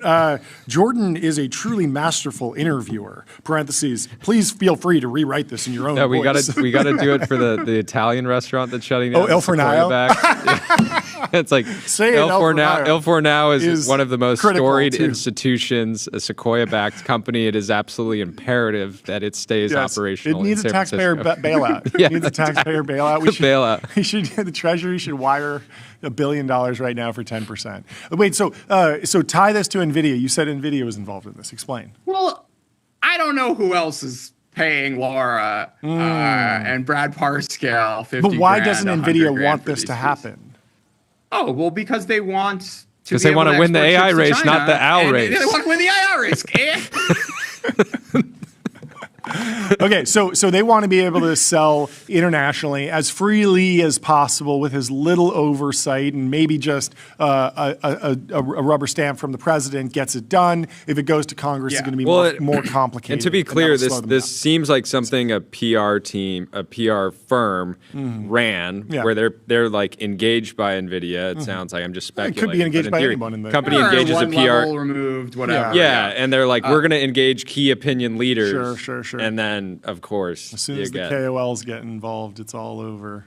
Interesting. Yeah. Okay. I mean, to be clear, this bill would put these restrictions for exports to Russia, Iran, China, and the DPRK. So, I don't know. But look, it's it's funny because there's been this real learning arc with NVIDIA and Washington, where, I mean, as of 3 years ago, there was like one person in DC. It was really not a company that engaged deeply with DC. And then October 2022, you have these export controls, and all of a sudden this firm has to ramp up. And what they've kind of seen, or the success that they had over the course of 2025, was basically Jensen doing the job. We were looking the president. We were looking earlier this year on like how much they actually spend on lobbying. Really low. Super low, like single-digit millions. Like whenever I checked. But travel. And I was like, that Jensen's gas bill, like, could very well be higher than how much they're actually spending on like lobbying. But to finish the thought, so okay, they've got the White House won over, they've got the president won over, but the problem is this is not, the idea of exporting chips to China is not popular in Congress. You've had a number of bipartisan bills be introduced in the Senate and the House, which have basically tried to cramp Trump's style when it comes to how he wants to sell these chips to the PRC. And so, starting to play and they've been able to actually kill one or two of these bills, but the momentum does seem to be building. So having a flailing response like this is like, kind of cringe, makes for some good TBPN laughs, but also is indicative of the fact that they are worried enough about what's happening on the Hill with respect to AI exports that they feel like they need to start to play these sorts of games. But what if we sell a ton of GPUs to North Korea and they cure cancer? Look, would that be so bad? Kim Jong-un. What's North Korea's AI owl strategy? Their owl strategy is probably all fine-tuning on the glorious leader. Like, he's absolutely right. He does hit a hole in one every time he golfs. Just hard-coded into the weights. Back to media criticism. Sure. I love that Vanity Fair piece and like the last paragraph where I forget what it was, but there was some funny tweet, and it's like, this is the reason that all these other ones fail is because you guys are talented and you guys are very funny, and like that is a Venn diagram of not a lot of people who can check all these boxes. So anyways, hats off to you. Yeah. I mean, hats off to Transistor writers. Radio. It's one of the funniest podcasts ever. It's amazing. Every time you guys drop one, I turn it on immediately. It's fantastic. Never quit.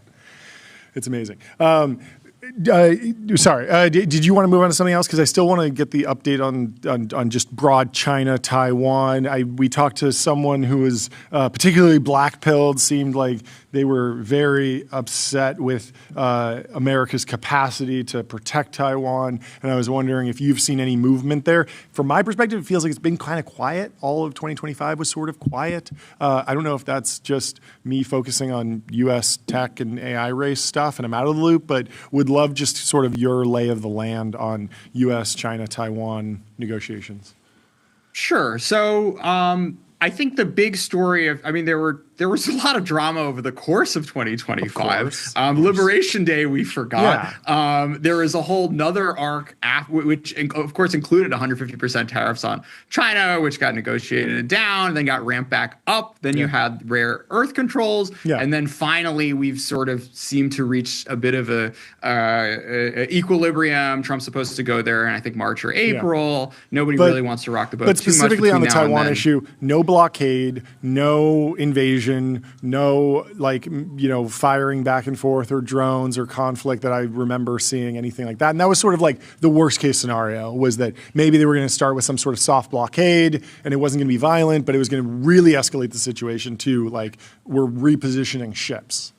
Yeah, I mean, this has been one of my polymarket trade recommendations over the past few years. Is no war invasion. Yeah, I'm not particularly surprised. We've had something crazy. Look, I think she sees a lot of upside in the direction of travel of a lot of things, and yes, China has problems, but starting World War III or I mean, right now he has like a pretty good equilibrium with the U.S. and that all of the kind of we had a sort of slow but steady creep up in controls over the course of really starting and towards the second half of Trump 1, and that with what she has been able to do by kind of throwing the rare earth thing back in America's face to stop that. And I think who's the really old guy who does trade in the White House, but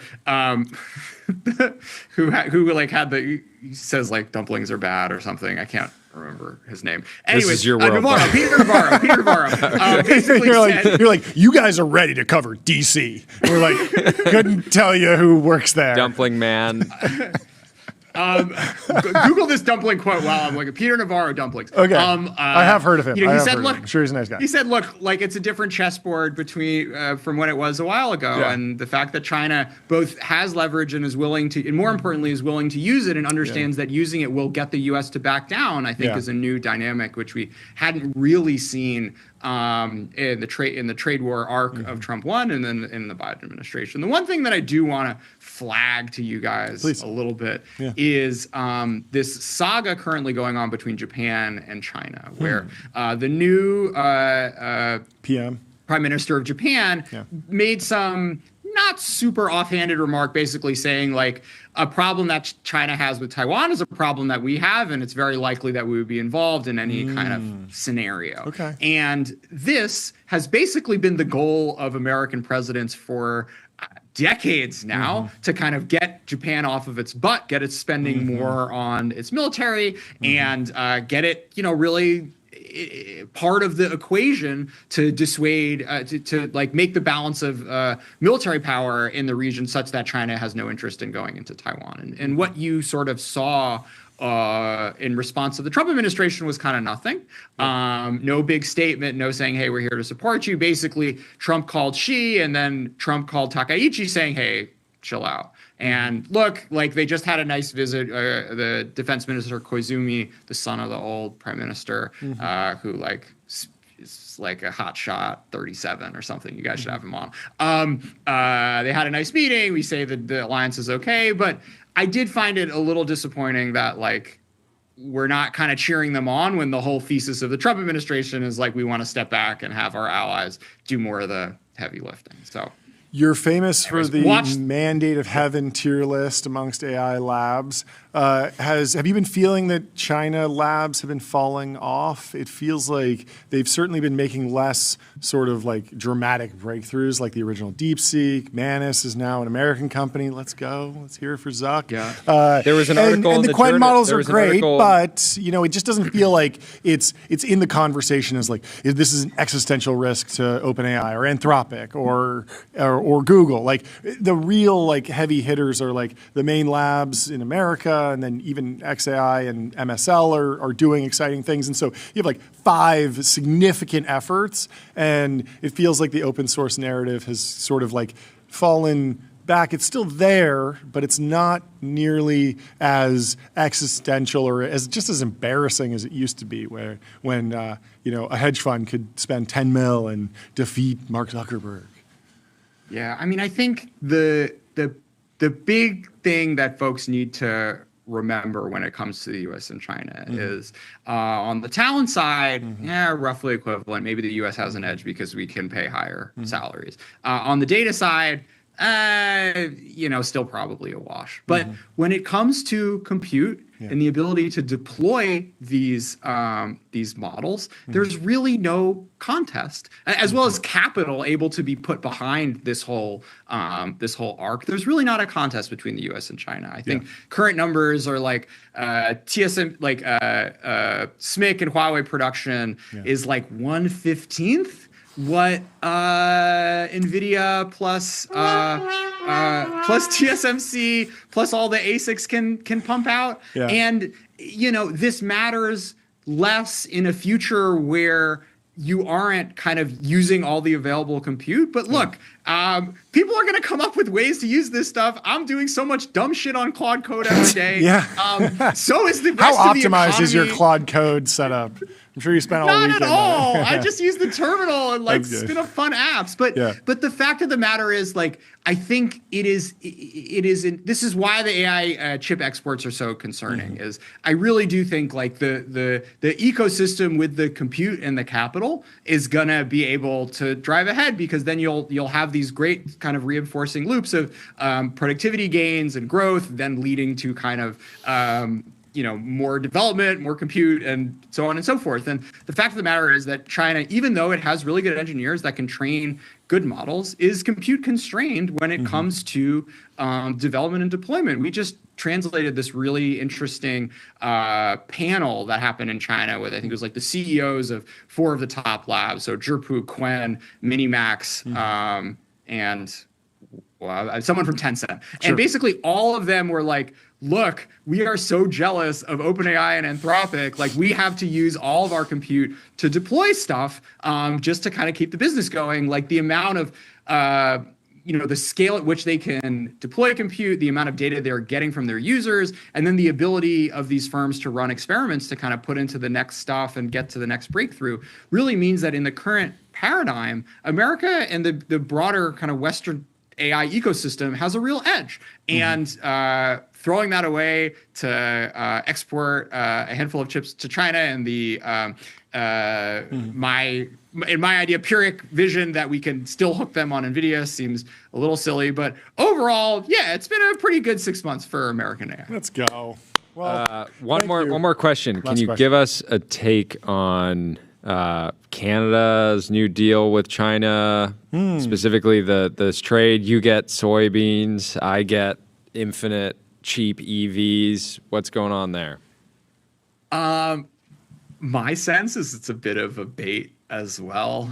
Perhaps a Ro Khanna play to get the White House's attention, maybe a little escalate to de-escalate. What's interesting is, like, I think the amount of EVs they're letting in is pretty low. So I would not be shocked if this was more of a negotiating tactic to get the USMCA in a place which is more favorable to the US. Canada buys around 2 million new vehicles a year. I think the cap is at like 50,000 initially, and then it goes up to 70,000. Okay, that's 2%. Yeah, not huge. Yeah. But, it'll be fun seeing the Yongwang U9 jumping over potholes in Toronto? Saskatchewan. That's where they got the potholes. Anyway, thank you so much. Only waste men will drive those. For coming on the show, Jordan. I'm glad to hear that your 2026 is off to a great start. Can't wait to have you back on the show. I know. And let us know when you're in LA. I wish we had more time. Come in person. Hey, we're about to have Dan, the founder of T1 Energy, the solar manufacturing company that previously was Chinese owned, and they were forced to sell it. I believe I have the history right, so you might enjoy listening into this one, because when I saw the T1 Energy had a video go out and it was just showing like this like incredible like high volume advanced manufacturing, I was like, America's back. And I heard that it was not quite built by a Chinese plan. But anyway. But it's American now. Going through transformation. Anyways, come back have a great on rest again of your soon, week. Jordan. We'll talk to you soon. Cheers. Have a good one. Bye, guys. Goodbye. Sentry. Sentry shows developers what's broken and helps them fix it fast. That's why 150,000 organizations use it to keep their apps working.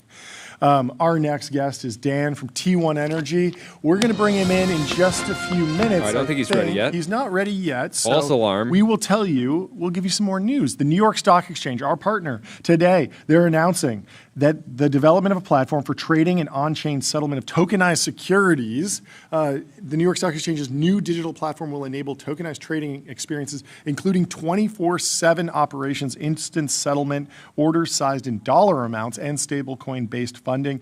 Its design combines the New York Stock Exchange's cutting-edge pillar matching engine with blockchain-based post-trade systems. This is obviously very exciting. We've been talking about 24/7 trading happening a long time. The interesting thing to track is that the volumes, even when you enable overnight trading, the volume is not the same during the day. And the reason is because like a lot of the traders work 9 to 5 in New York hours, and they have families and they want to go home and sleep. And so some hedge funds have set up overnight desks, but they basically take less risk during the night because there's less people on staff, and you can't escalate. Oh, some trade's happening. We think that there's news that's happened at 2 a.m. and we think this might be mispriced, so we should be trading, but we don't have the rest of our risk team here to price it, so we're going to be a little bit more risk off. So the volume is much lower. So I'm interested to see where this goes and how much the volume ramps up. But obviously, it's just a very exciting development for the New York Stock Exchange. And ultimately, this is still going to be subject to regulatory approvals. And the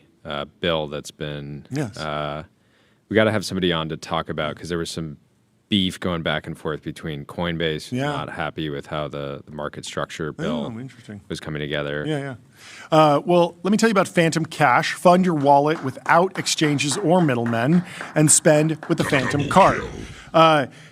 Lulu has proposed that we don't call it the billionaire tax, we don't call it the wealth tax, we call it the Business Termination Act. And if Moses if the people says the Job Destruction Act. If people are against it and they're rebranding it against, they need an anti. The people that are pro this act will need to rebrand it as well. And so I think that they should do like the grind incentive initiative, something like that, to reframe it as it's a we're not it's not a billionaire tax. It just incentivizes everyone to grind harder. You're 5% down. Now you got to build yourself out of that hole. It's almost like a prestige in Call of Duty. Exactly. Prestige. You got to start again. Exactly. Yeah, maybe they should do it for being rich. Yeah, like how many times have you prestige? Yes. Maybe if you so they could call it the 10x tax, where it's a wealth tax, but it only applies to people that are not 10xing their net worth annually. That's true. Because like yes. You really ideally, if you're trying to build wealth, you should 10x it. 10x your portfolio, 10x it again, and then 10x it again. Yes. You'll be in a really good spot. Yes. And so we should have, if we're going to have government regulation, we want it to encourage, people to really. It should ramp up every year. They should 1%, then 2%, then 3%. Eventually, everyone has nothing. But the last man standing is kind of like what do they call it? Badge of honor?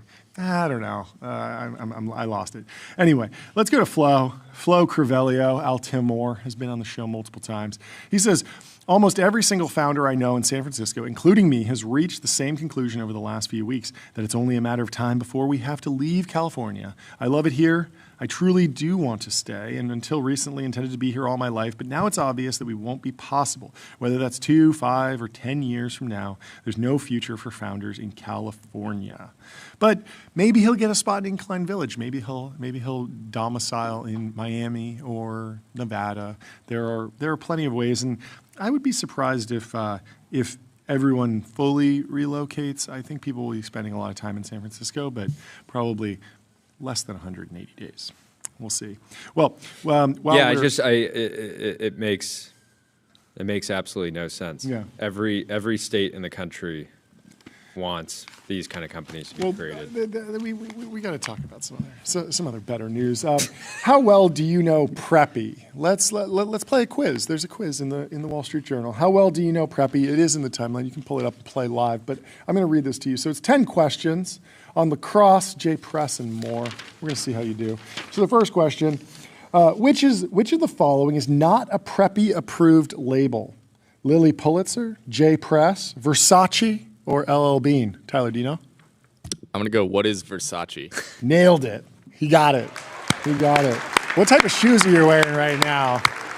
That's a preppy shoe. The term preppy is used as a slur in which canonical prep novel? A, The Catcher in the Rye. B, Love Story. C, A Separate Piece. Or D, The Great Gatsby. What do you think it is? I think I've only read The Great Gatsby. I'm going to say... You never read Catcher in the Rye? No, we didn't do that. I don't even... Love Story? Was that? Yes, you got it. Love Story. Wow. Okay, name the non-preppy sport, the least preppy sport.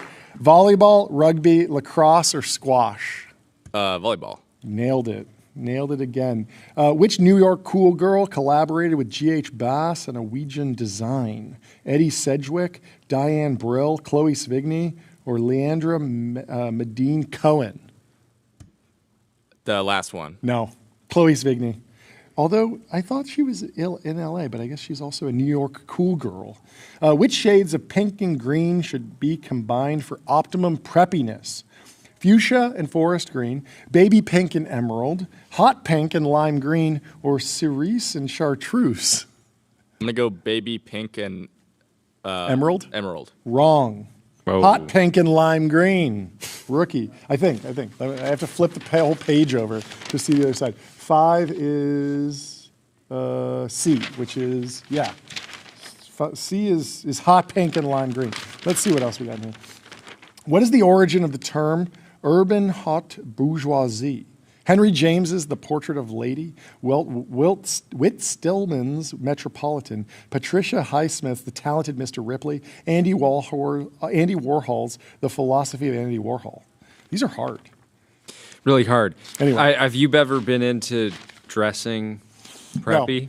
No. I don't know. Not really. I've never had any sort of lane. I just put on clothes as they're made available to me.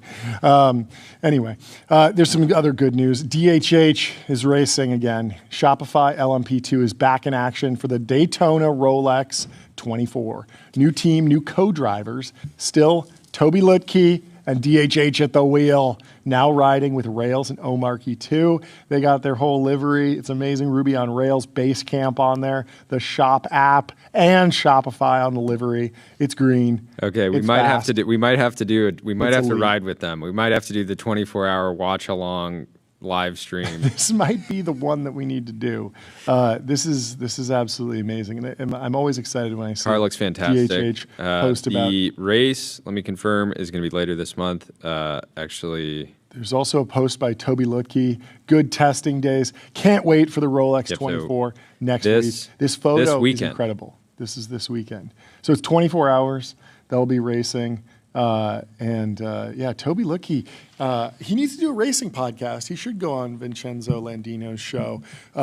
He's done shows about StarCraft, all about gaming. I've never heard him talk specifically about racing, but what a sport! What a sport!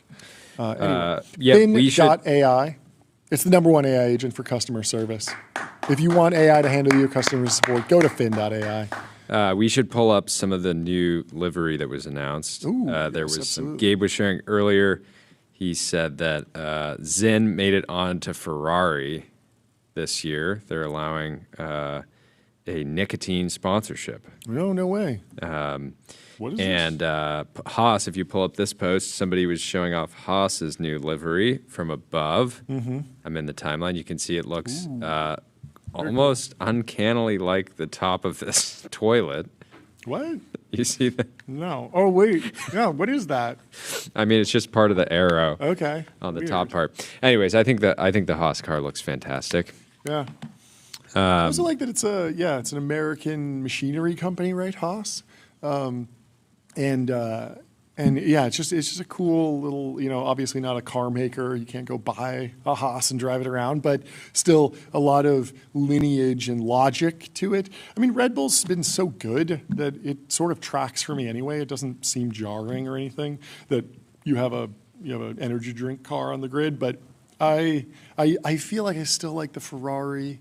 I'm excited that Audi and Cadillac are getting in. I like when Cadillac's the F1 livery cars looks just insane. go Have and you seen it? Go and get it. I haven't seen the livery. I saw Vincenzo Landino posting some absolutely hilarious images of sort of what he thinks the Cadillac should look like.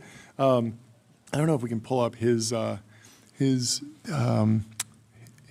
post. I know he replies to all this stuff. What did he post? He posted some hilarious Cadillac livery that was an AI image here.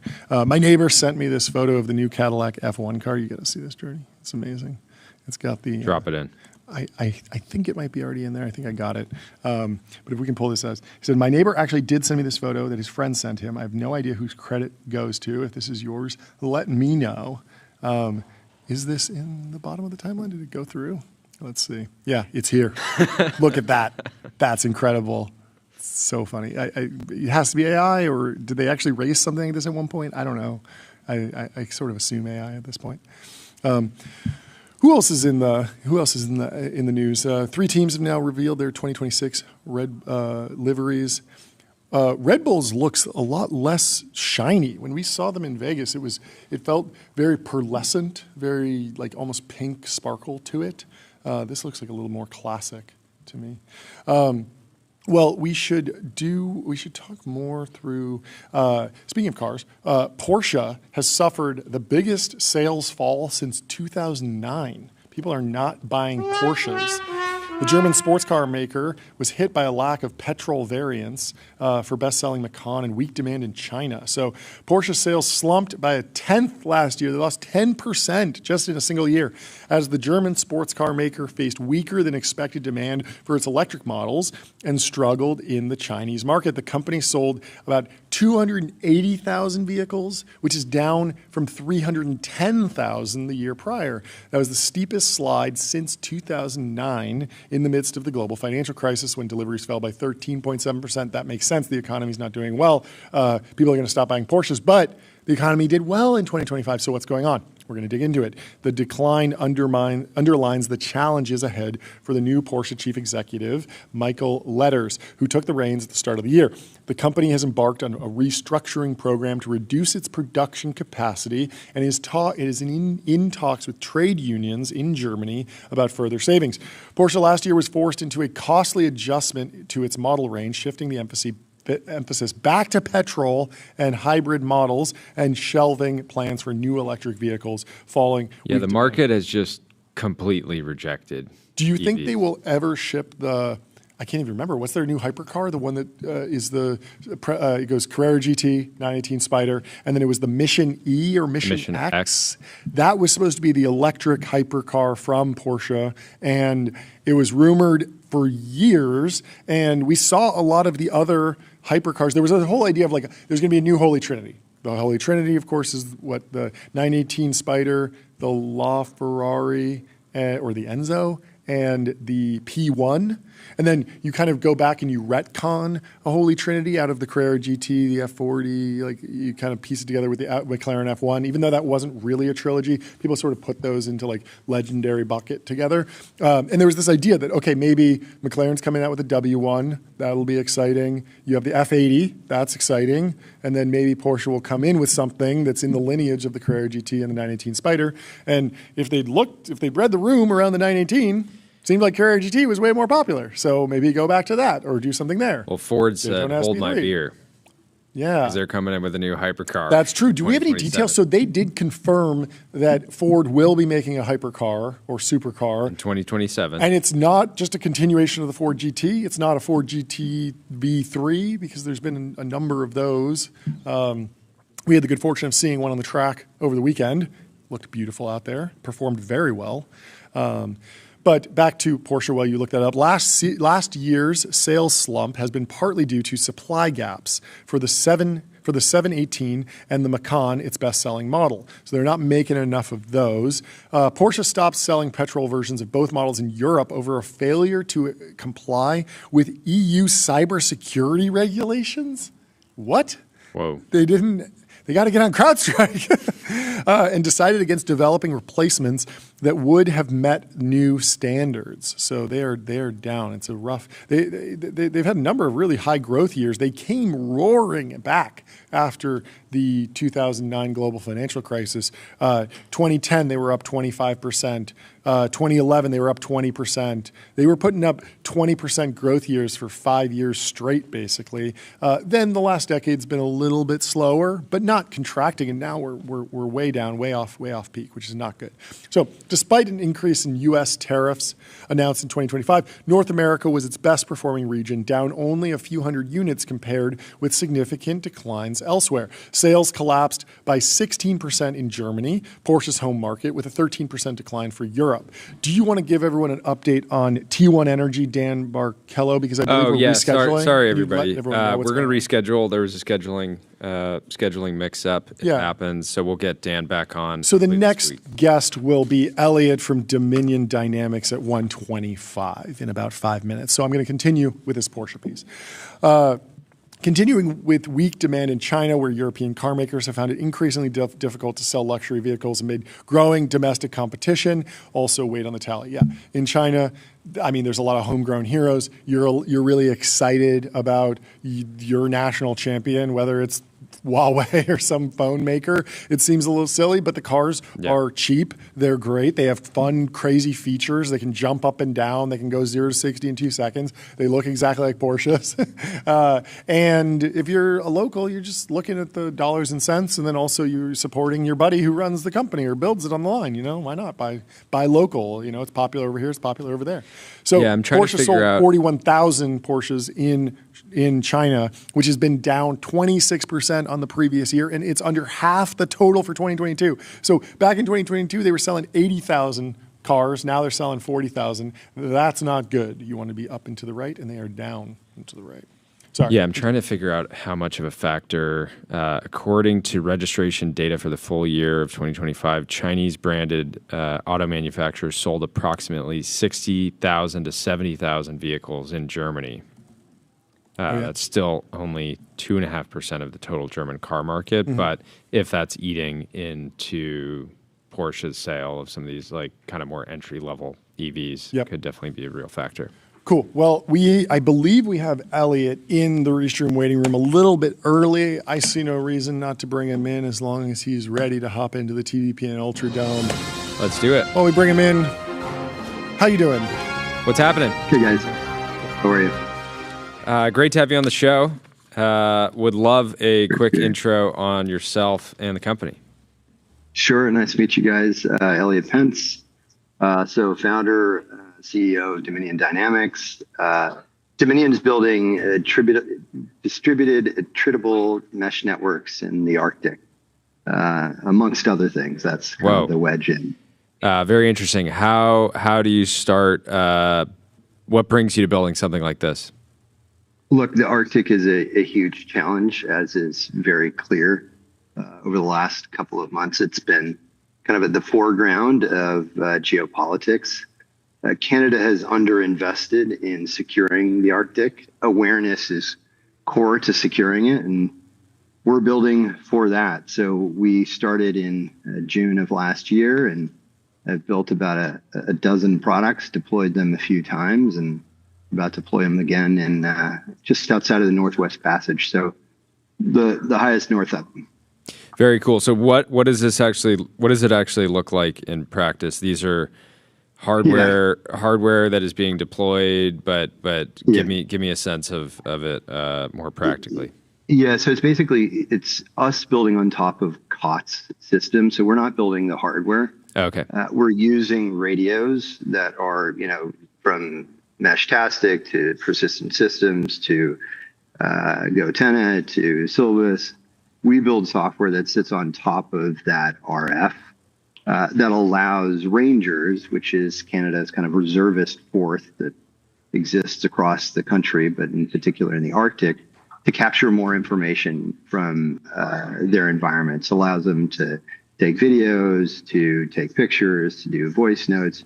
We compress that information down and then manage that across a mesh network. And then we reinflate that data when it gets to a satellite backhaul and push it up into a common operating picture.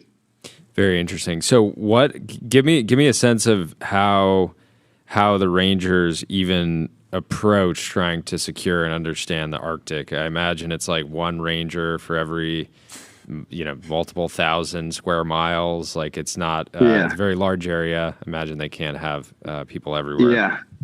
Yeah, this is the fundamental challenge, right? There's 5,500 Rangers across the country. Canada has a coastline of 200,000 kilometers. Their principal task is they do a sort of anomaly detection patrols every other week. And on those patrols, they're often out for sort of 48 hours looking to see if they can find anomalies, whether that's like on roads, whether that's in the water, drones in the sky. But they're radioing that stuff back and they're capturing it in kind of an analog way. What we're building is a way for them to capture all of that data, store it, and then to start thinking about, okay, well, what are some predictive processes that we could build into this community of 5,500 reservists? Do they roll as kind of like a little squad, or is it just like one guy out there on a boat? A horse. You just like it's a steed.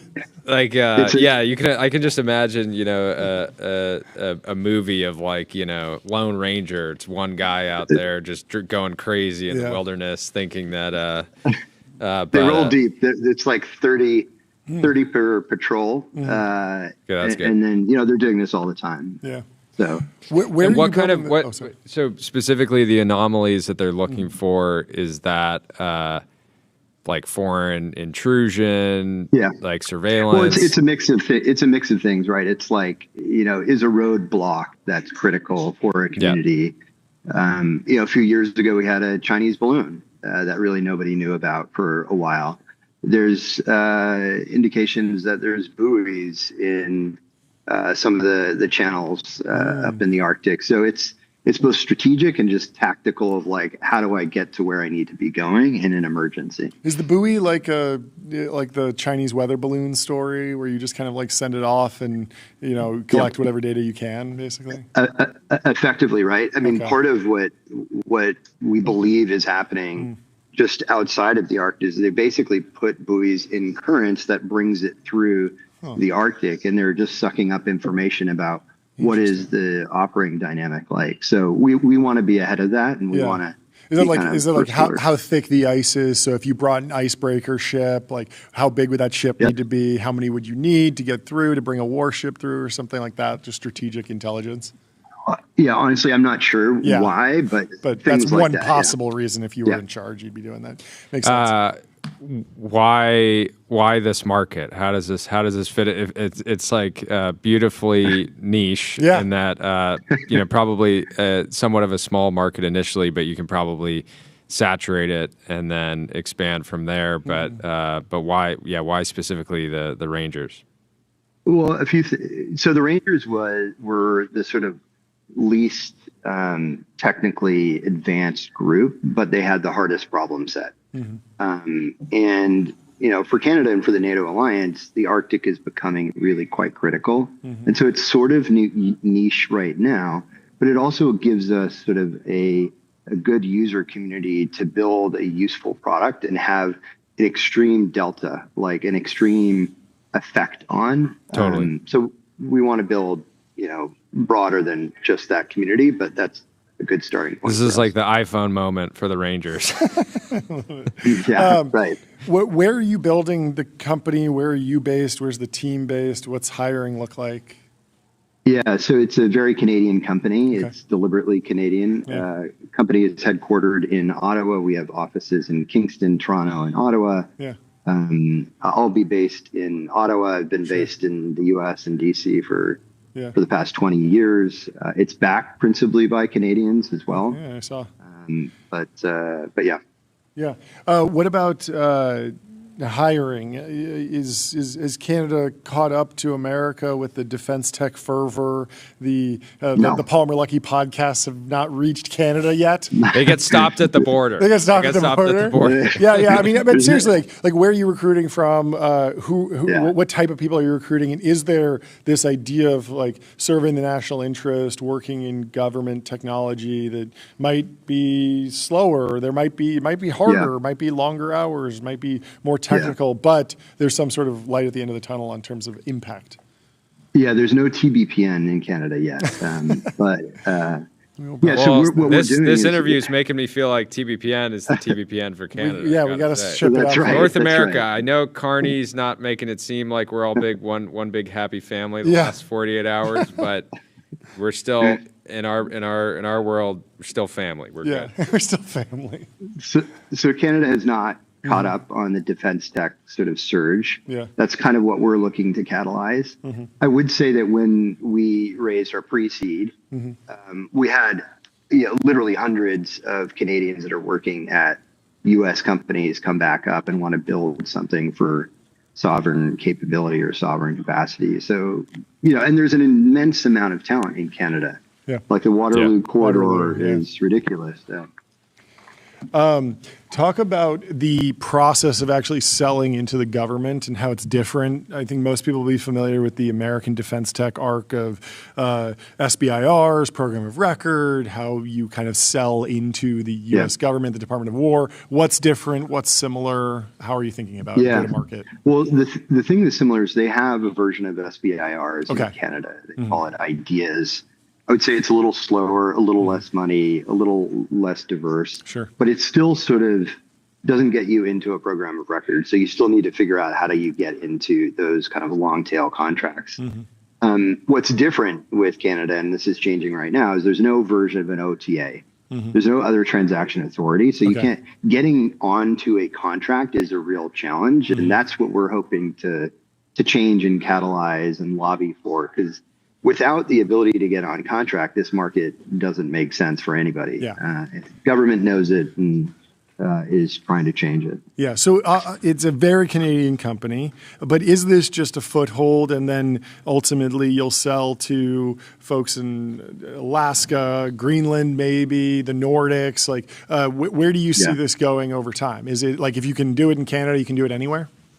Yeah, the basic logic is this is the hardest operating environment on Earth. If you can build tech that works in the Arctic, it will be valuable to everybody, the U.S., Europe, NATO allies. Yeah. It doesn't matter. I don't want to build just a Canadian company just focused on Canada. Yeah. This is a Canadian company focused on the world. Yeah. What does the supply chain look like? I mean, you mentioned that you're partnering with like GoTenna and building on top of a lot of things. Does that make it less capital intensive? And you do need to build stuff on top of it, but it looks more like software teams, engineers, and you're maybe able to match it with the money that's coming from the government on the sales side? Yeah, we're definitely software first. There is a supply chain in Canada. It is pretty extensive. It's actually built most of Canada's defense hardware is American, about 80% of it. Yeah. And so they're integrated into large American platforms. Yeah. But we are a software first company. We're taking a similar approach to a lot of the other neoprimes where you start off with software, you realize you need to do hardware, you vertically integrate, you push platforms, that sort of thing. Yeah, what's exciting on the connectivity side? Obviously, the Starlink story is big. Is that the main driver of progress there, or are there any other connectivity stories that you've been benefiting from? Well, one of the challenges is that Starlink isn't. So the polar orbit doesn't have a ton of sat. I didn't realize the polar orbit sucks, right? Like there's nobody that really does polar orbit. Okay. And so that's actually what we're solving for. We're solving for localized connectivity. Okay. So Starlink, Iridium, OneWeb, there's a Canadian company called Telesat. They're all kind of coming up there, but the connectivity still sucks. Interesting. And that it's across, it affects, your localization, your PNT, how you move autonomous systems. So connectivity is a real challenge. Yeah. Do you have an idea of how Astronis fits in here? I know that they do geostationary large satellites for internet. They were putting one over Taiwan, and they were putting one over different countries. Is that something that they could track? I mean, obviously we can ask it from them directly, but I'm wondering if you've gone down that rabbit hole. Yeah, no, we're going down that rabbit hole now. There's a bunch of new providers, and I think the satellite problem will be solved over the next 5 years, but 5 years is a long time. Yeah, that's great news. Well, we got to hit we got to hit the gong. Tell us, how much did you raise? Is this the biggest, what's the biggest seed round in Canadian history? I think it might be the second biggest Canadian seed round in history. It's definitely the biggest in defense. Well, this is going to be the biggest gong hit in Canadian history. Okay, good. I think so. How much? $21 million. There we go. Great to meet you. Thank you so much for coming on. And glad you guys are focused on the Arctic, cultivating Arctic power. Keep us important. Thanks for having me, guys. Thank you. Great to meet you. Have a great rest of your day. Let me tell you about Gusto, the unified platform for payroll, benefits, and HR, built to evolve with modern, small, and medium-sized businesses. And without further ado, we have Phil and Matt Grimm in the studio, in the TBPN Ultradome. Come on down, guys. Thank you so much for taking the time to come to the TBPN Ultradome. Great to see you. Good to see you. Two of the most athletic men in tech, both athletes in their own right.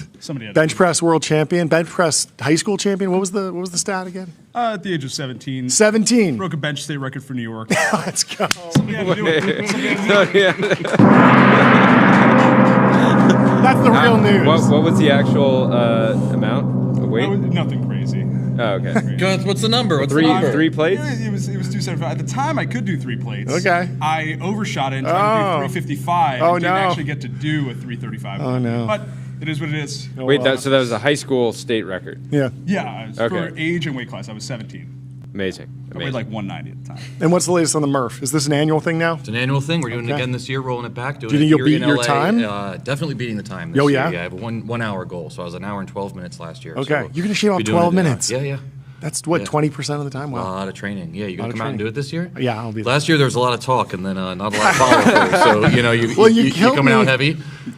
You know, when we started the show, you invited me down and we did a Murph, or we didn't even do a full Murph. We just did some training, and I was completely dead. And I went down and I had a fever for a month. It was brutal. I was so sick doing the show.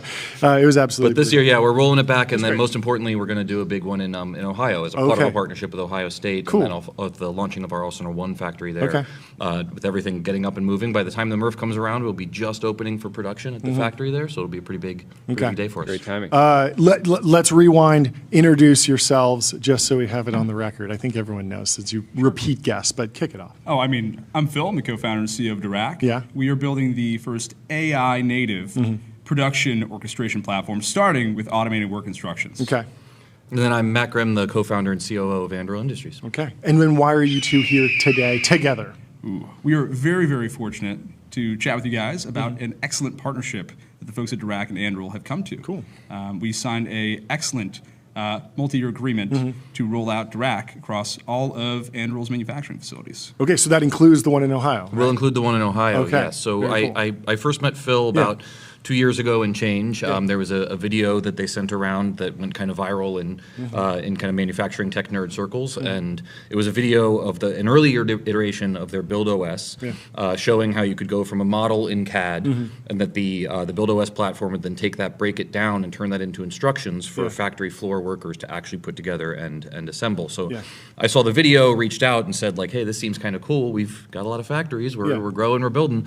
Could we set up a call? So we kind of did a couple of calls, did a couple of videos, video Zoom screens, and then I brought them in to do a proof of concept, and we've been kind of building together for the last 2 years, fully integrating the BuildOS platform into our existing suite of tools. We call the tools the Arsenal OS, that is the combination of our ERP on the back end, then our PLM that our CAD designers use every day to design the software, our MES on the floor that our production workers are interacting with, and then getting Xerox BuildOS plugged directly into that, which will then reduce the amount of time going from an idea on a whiteboard to a model in CAD, then ultimately to those work instructions that the factory floor workers need to actually assemble the products. Got it.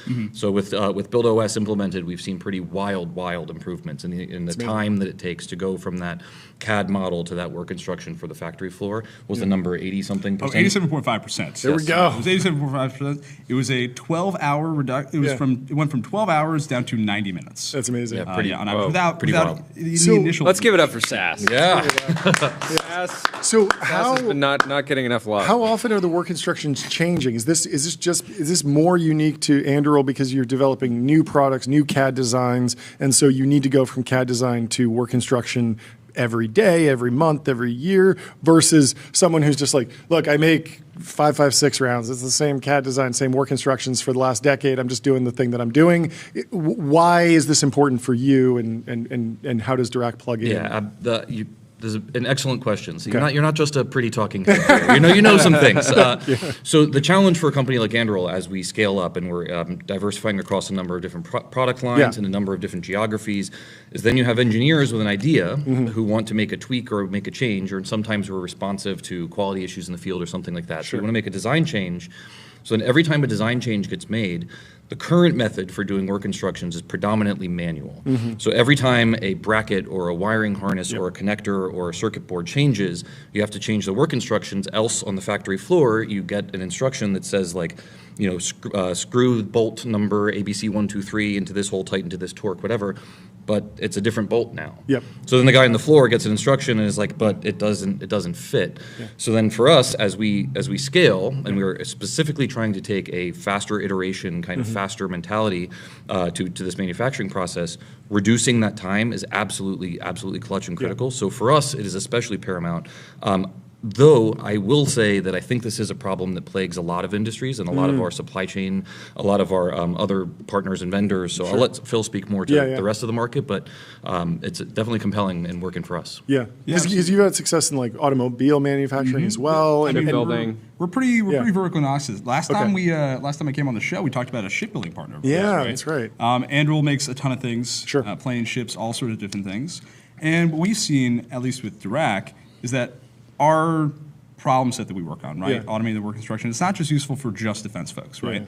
Because we end up working with folks in aerospace and defense, automotive, agriculture and construction machinery, maritime, complex industrial machinery, really anybody that has any sort of complex assembly, you need operators on the shop floor who know exactly what to build and when. And when it takes weeks or months to make a work instruction, a guide for your folks on the shop floor, most of the time, they're operating on outdated information. And when you want to have an industrial base that is agile and robust, you can't have your operators and your technicians operating on outdated information, on outdated context. And that, we often talk about the work instruction as the core atomic unit of information in the factory.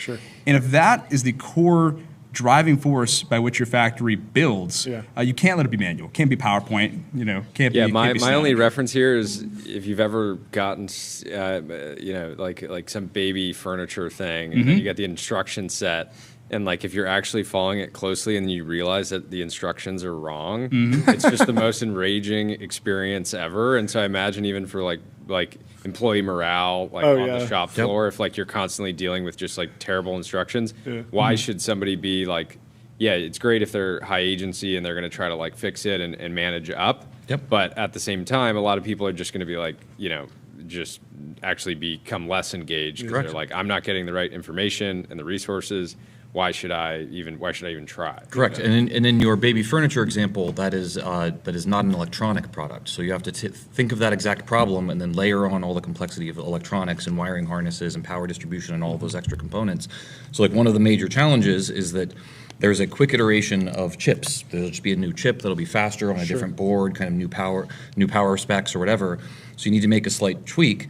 The traditional way of doing that is to take all of those changes that you want to make on a very slow cadence, somewhere on the area of annual, sometimes biannual, and batch all of those changes up into a single block upgrade that you then do all at once. So then for a long period of time, you're deploying outdated hardware. So you want to be deploying the best that you possibly can to your customers, but to Phil's point, in order to get the best onto the factory floor and then ultimately into the hands of the customer, you drastically need to reduce the time from idea to work instruction to factory floor, and then most importantly, keep all of that in sync. Because when you have, at our scale, with thousands of design engineers and then many thousands of factory floor workers, like keeping them all talking off the same sheet of music becomes a really hard orchestration problem to keep everybody talking together. Thousands of design engineers? Yeah. That's a ton. We just passed through 7,000 employees. Wow, Yeah, so. Congratulations. Thank you, thank you. 7,000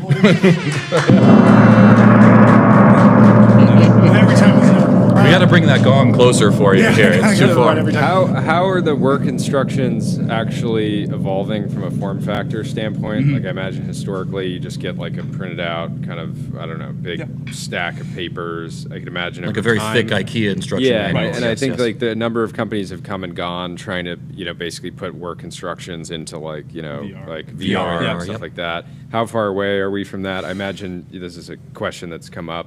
Yes. Like so with investor pitches. VR is an interesting modality for displaying work instructions. Typically, what we see nowadays on the shop floor before we come in, most manufacturing engineers are using PowerPoint or Word. Microsoft, that old beast, is still dominating the work instruction market. So they just have a laptop pulled up and they're just kind of oftentimes, so they will draft it into PowerPoint or Word. They'll then print it out and it'll sit in a thick white binder on the assembly station. If they're lucky, they're updating it maybe once or twice a year, flipping through, say, oh, it's this version. No, wait, get that binder off the rack over there to make this different model. On the way that we think about it, right, the way that we've seen it, on the design side of things, right, we've seen 15, 20 years of an explosion of excellent software on the design side. And because CAD is so advanced, what we've seen is an explosion in the variants that people are able to design, right? Think about the increasing complexity of the different modular builds, right? Company like Anduril, right, has modular products that have different payloads that are reconfigurable. Now, think about that from the design perspective. Great, we can swap out a different, bunch of different modules. Now, from the manufacturing perspective, that means that you have to have when you can have thousands of different combinations of things, you now need thousands of different work instructions. Where if one picture is off and one step is off, you have somebody building a completely different thing. And thinking about that from the top level build perspective, that makes sense, right? Like that's a ton of different configurations. But when we're looking at all the people who make up the supplier base of the companies that make planes, cars, trains, everything in between, we're talking about companies that make pumps and valves, complex mechanical subassemblies, right? Think about how many different variants those guys have to have. Now they're in deep trouble because when they lose the ability to not only have folks on their shop floor that are 30-year veterans who just know off the back of their heads, okay, this is, I remember how we built this last time, I don't really need instructions. Because all those folks are also retiring, our entire industrial base and our supplier base is also at risk because we haven't codified all of that tribal knowledge. And that is a key mission of ours as well. Not just to be a rubber band around the variants, but to also codify and capture. Basically, like how do we used to do it? Why did we stop doing it that way? Like making sure that's maintained. So if a guy doesn't retire, you're not calling him up. Like what did you used to do in this situation? Exactly. Similar to a McKinsey analyst who put together a spreadsheet or a PowerPoint that was like 150 slides. They're like, hey, what macros did you use? What formulas did you use for this thing? That's like another framing to think about it, except that guy retired. And he's, how many products does Anduril have now? Because I think most people know Fury, Roadrunner, Dive, but there's different variants with each product. How do you think about the product footprint? To Phil's point, there are roundabouts 30 of the core products, but then there are many hundreds of individual variants that'll come along with those. So, for example, the Australian military might use a slightly different radio than the U.S. military. So then there's and it's not a hard change, but it's still a change. A slightly different bracket, a slightly different connector. Because they're not standardized on a specific size, so you need different bracket sizes and all that. Exactly. And then to Phil's point about payloads, so for on the Dive XL, for example, maybe you want to put a very advanced sonar package, or maybe you want to put a mine-sweeping package, or something along those lines. So the actual dive is still the same, but then inside you need a slightly different bracket to hold the thing, a slightly different plug. USB-C. This would be the ideal. I think it's a long ways out, though. It is, right? Yes. Because standards, I mean, it takes so long even just to roll out into the phones. I mean, how long was it before the iPhone and the Android phone had the same charger? Clearly, we need European-style regulation to force us into it. Seriously, do we? Does it need to be defined from the government? So there are a number of standards that exist out there, specifically about communication protocols and things. And then this is part of why we run these international multi-military exercises. Partly to kind of work through these types of issues, especially for comms, I imagine. Exactly. Like if this helicopter can't talk to that plane, you're dead. It's a huge pain point. Yeah. So there is some standardization, but that doesn't quite get down to the chip level. Sure. Like inside the seeker head of a Barracuda, that there's maybe a slightly different sensor that this customer or that customer wants to use. The body of the Barracuda is the same. The wings are the same. The engine's the same. The power module's the same. All that's the same. But at the front, there's a slightly different module, which then, to Phil's point, means then you need another set of work instructions. You need to train your workers a different way, and then that becomes very hard to manage at scale. So with Phil's platform, we'll be able to kind of bring that together and shorten that time, and ultimately lead to products getting in the field quicker. Makes sense. Talk about Ohio. How far along are you with the project? Is Trey vindicated in in all of his Ohio? Don't want to take swings at Trey here, but the Arsenal One project in Columbus, Ohio, is running incredibly smoothly. We've got about the first 30 and change Ohioans hired already. We hired them about 6 months ago, and then brought them out to California. So they've been at headquarters where we've been building the first few tails of the Fury line. Then they're coming back to Ohio this month, and then we're doing the stand-up and provisioning of the line. So the ultimate Arsenal One campus will be about a dozen buildings, totaling in the neighborhood of about 5 million square feet total. The first building, that's about just shy of 1 million square feet, it's like 800,000 square feet, is fully built. The internal is being constructed now, the inside, and the production line on all the equipment, all of that, test rigs and all of those things are being provisioned, and we'll start production on Fury this summer. You said building Fury 2 is tails. the walls are vertical, so that's going up, and then building 3 is immediately thereafter, and building 4 right thereafter. So we'll be rolling out a new building about every year-ish for about the next 7-8 years. Slightly you said the Fury tails are being built one place. Is this a matter of like building different pieces then bringing them all together? Is there an assembly line? Is it like a manufacturing of a F-150? A term of industry. Tail being the full plane. Oh, okay. Tail, like a tail number on the plane. Oh, okay. Yes. Got it. Yes. So the first either 4 or 5. I'm going to get in trouble for not remembering. But the first 4 or 5 will be assembled at HQ. And then test flown at our test range nearby. And then the next one will be tail. built. Why not? The whole thing. The tail number. The whole plane. But then from there on out, they'll be manufactured in Ohio. In terms of assembly lines, are we still paying homage to Henry Ford with a plane that moves down and gets things added, or is it a more integrated process? For Fury's line, it will resemble something in the neighborhood of kind of moves Henry along. Ford. Yes, so it'll move from station to station. It's actually more like the Grimm method. There you go. We'll coin that one. We need a gong hit for that. Perfect. Let's give it up for the perfect. Thank you.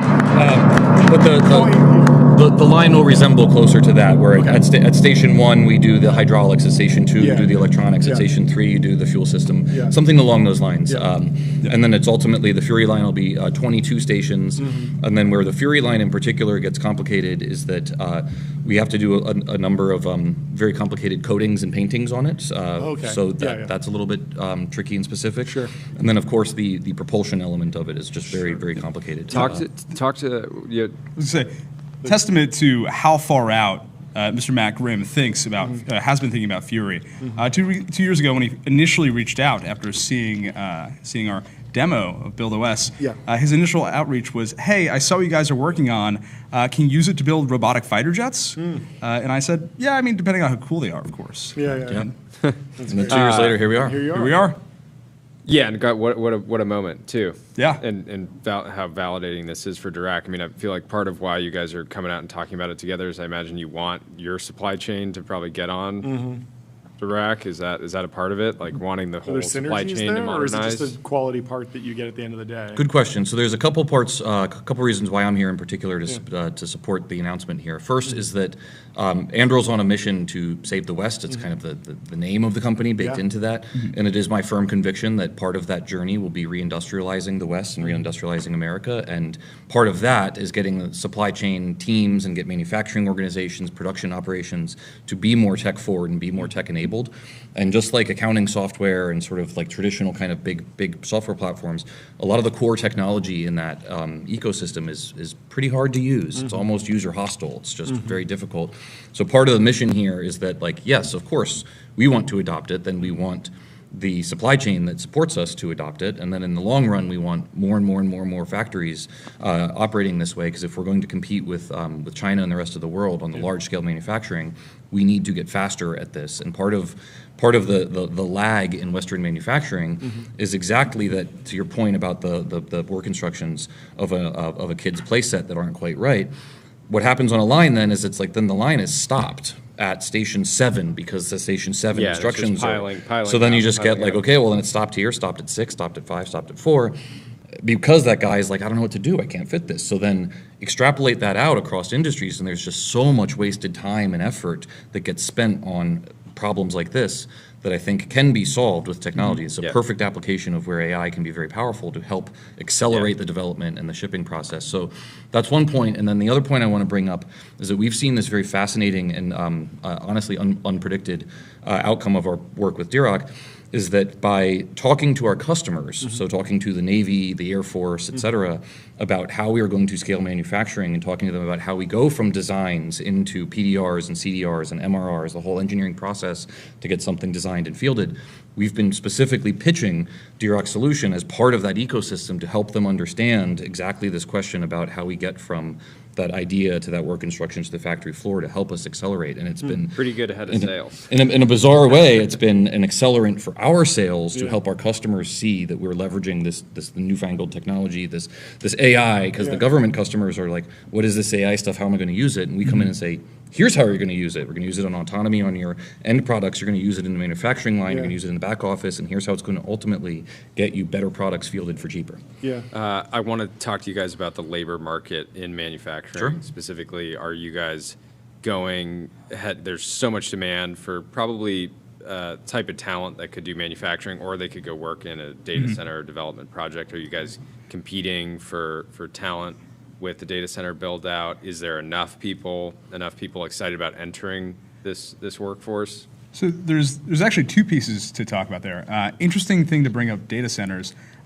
Increasingly, rather historically, the way the data centers have been built out, right? It looked a lot more like architecture projects. And so you've seen the tooling that people use to design data centers historically on AutoCAD, Autodesk, which is a little bit more of the architecture, or, they're doing it in BIM, which is like a building. Yes, exactly. Just throw a bunch of racks in there. Historically, yes.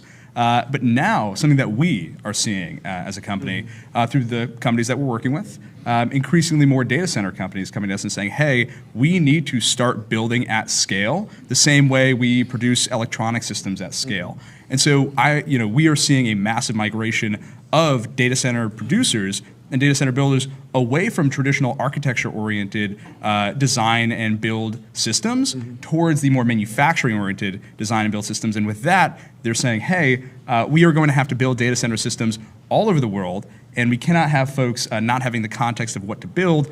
Can Dirac's work instruction software be useful for this? And so, of course, we say yes. And so that's one thing about the data centers, just as an interesting anecdote that might be interesting for folks to know about, that we are also trying to build data centers the same way we build cars and planes and everything else.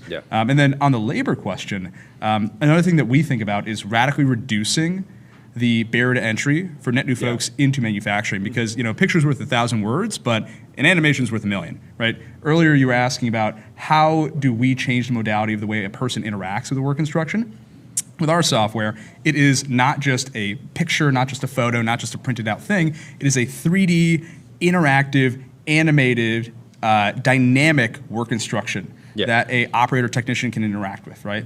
Picture's worth 1,000 words, but an animation's worth 1,000,000. And so because you were able to have less skilled folks potentially take the roles of operators, and because you're also codifying and aggregating all of that tribal knowledge and context, we're seeing that the companies that we work with are actually able to hire less trained technicians, and so it's easing that burden and pain for them. Yeah, on the Anduril side, I'd add a couple points there. First is that on the data center side, in the construction market, it's becoming pretty contentious, just because big, huge builds need big, huge bulldozers and concrete layers and electricians and et cetera. So on the construction side, you guys are basically competing for the same kind of firms, for the time of firms that are getting offers from data centers that maybe have a different economic So on the construction profile. and build kind of side of things, yes, that's certainly getting competitive. On the actual technicians on the factory floor, we haven't seen pressures from data centers, because the dot I would add is that these data centers, while very big and very powerful, tend to employ very few people. There's not that many people engaged in the actual day-to-day running of the place. So for us, like on the technician side, we don't see much competition from them. And where we are spending a lot of our effort is investing into the local communities, including in Ohio, through partnerships with the local universities and trade schools and community colleges, like that kind of ecosystem, to work with them on the types of skills that we want to see new hires have, whether that's additive manufacturing or welding or particular CNC programming or just like electronics assembly, whatever that skill set is, helping design curriculums that can then produce graduates of those programs that are ready to come get a job at Anduril. So for us, it's kind of a long play, because we invest that time up now, and those graduates won't come out for a couple of years. But in the long run, we think will lead to a pretty fertile supply. To say nothing of being good for the communities that we're engaged in. What are you seeing within the armed forces on the self-repair side? There's been a couple press releases about being able to repair a drone or something on the fly. I remember I toured a aircraft carrier, and they had a machine shop, and there was a sailor in the machine shop who was talking about if something breaks on the ship, they will go and mill the bolt right there. They don't go and buy it and he was very proud to say, we're saving the taxpayer. They want to charge us $1,000 for this bolt. I made it for $5. That seems like a really positive thing. Does that play into automated work instructions at some point, some digital solution? And then just what are you seeing on the overall repairability from the systems that you'll be deploying and are deploying? So, funny enough, maintenance and repair is a very, very common next question when folks ask us about work instructions, right? Most of the time when they're saying, hey, awesome, you can now automatically generate my work instructions for me. I can now have operators and technicians interact with it in a 3D manner. Awesome, now can you do maintenance and repair instructions? And our answer is, of course, yes, right? MRO is a natural inverse, generally, of actually the initial build of the thing. And so part of what our roadmap is, part of the things that we're working on with a variety of different folks is automating maintenance and repair instructions. So we're very big proponents of, you were mentioning the right to repair, not just of tractors, but of drones out in the field. It's a very big thing that we've been talking to a lot of different folks about, and it's something that we're a big proponent of, because we don't think that these should be two different domains of instruction sets. Context should live on the model. Context should live in the hands of folks who are actually designing and building those systems and repairing them. And so you should, at the time of making your first instruction set, have the ability to codify all of that context into one core instruction set. And maintenance and repair instructions should fall naturally out of that. And that's a lot of how we think about things. Yeah, that makes a lot of sense. From a policy perspective, where I think the lines get a little bit blurred, is that we're talking about a bolt or a bracket or a fixture or something that you can carve out of metal makes obvious sense in one area. And then the next area would be somewhere in the middle of rewiring or reconnecting, an additional battery pack or something like that. That's kind of in the middle.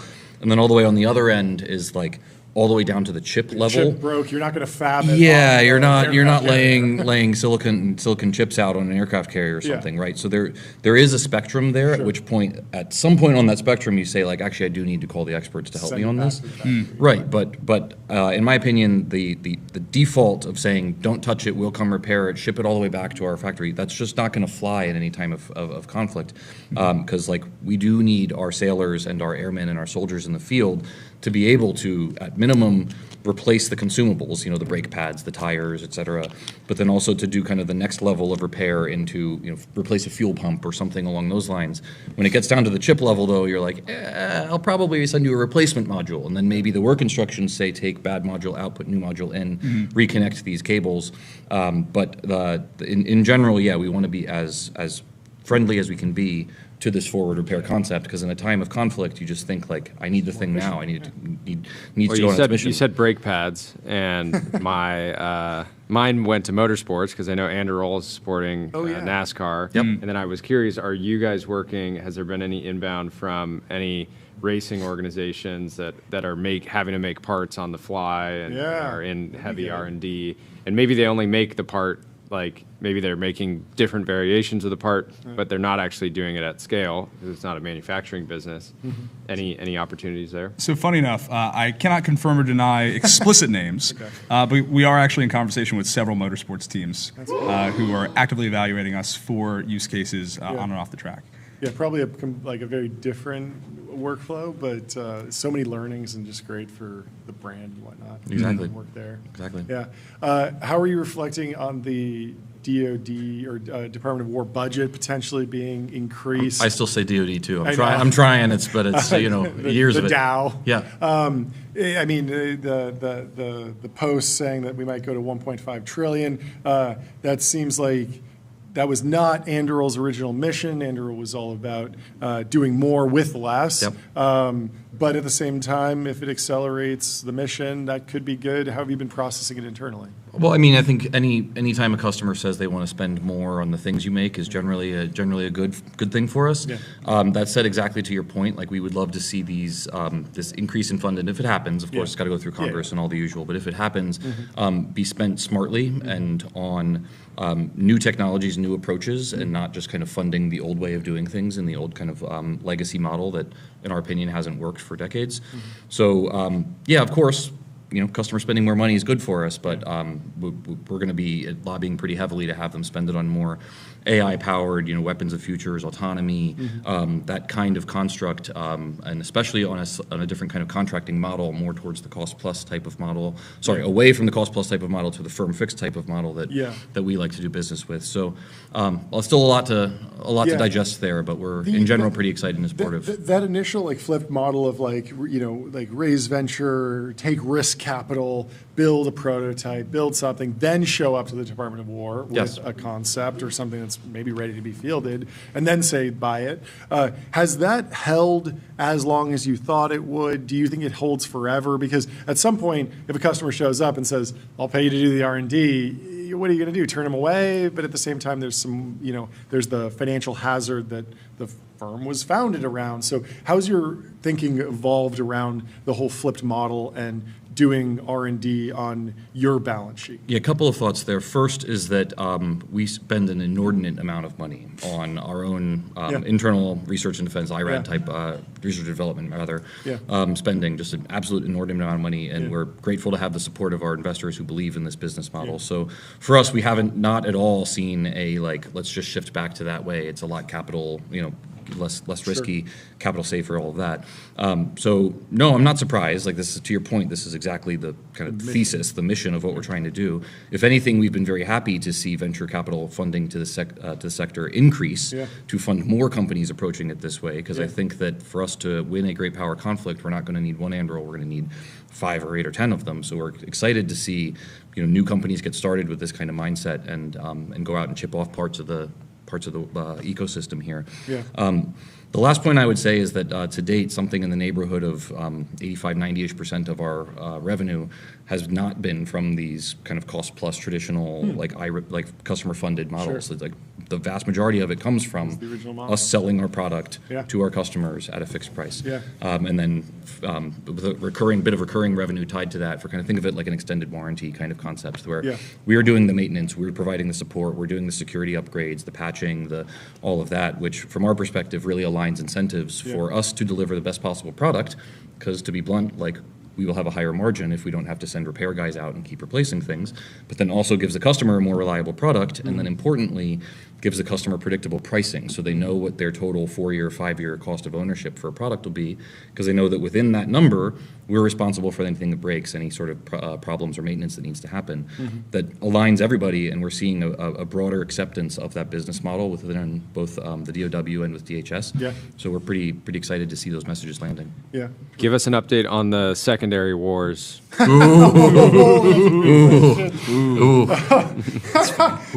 Spicy. Are you the head of investor relations? I'm not. Allison Lazarus is our. You're the guy she calls to lay the smackdown.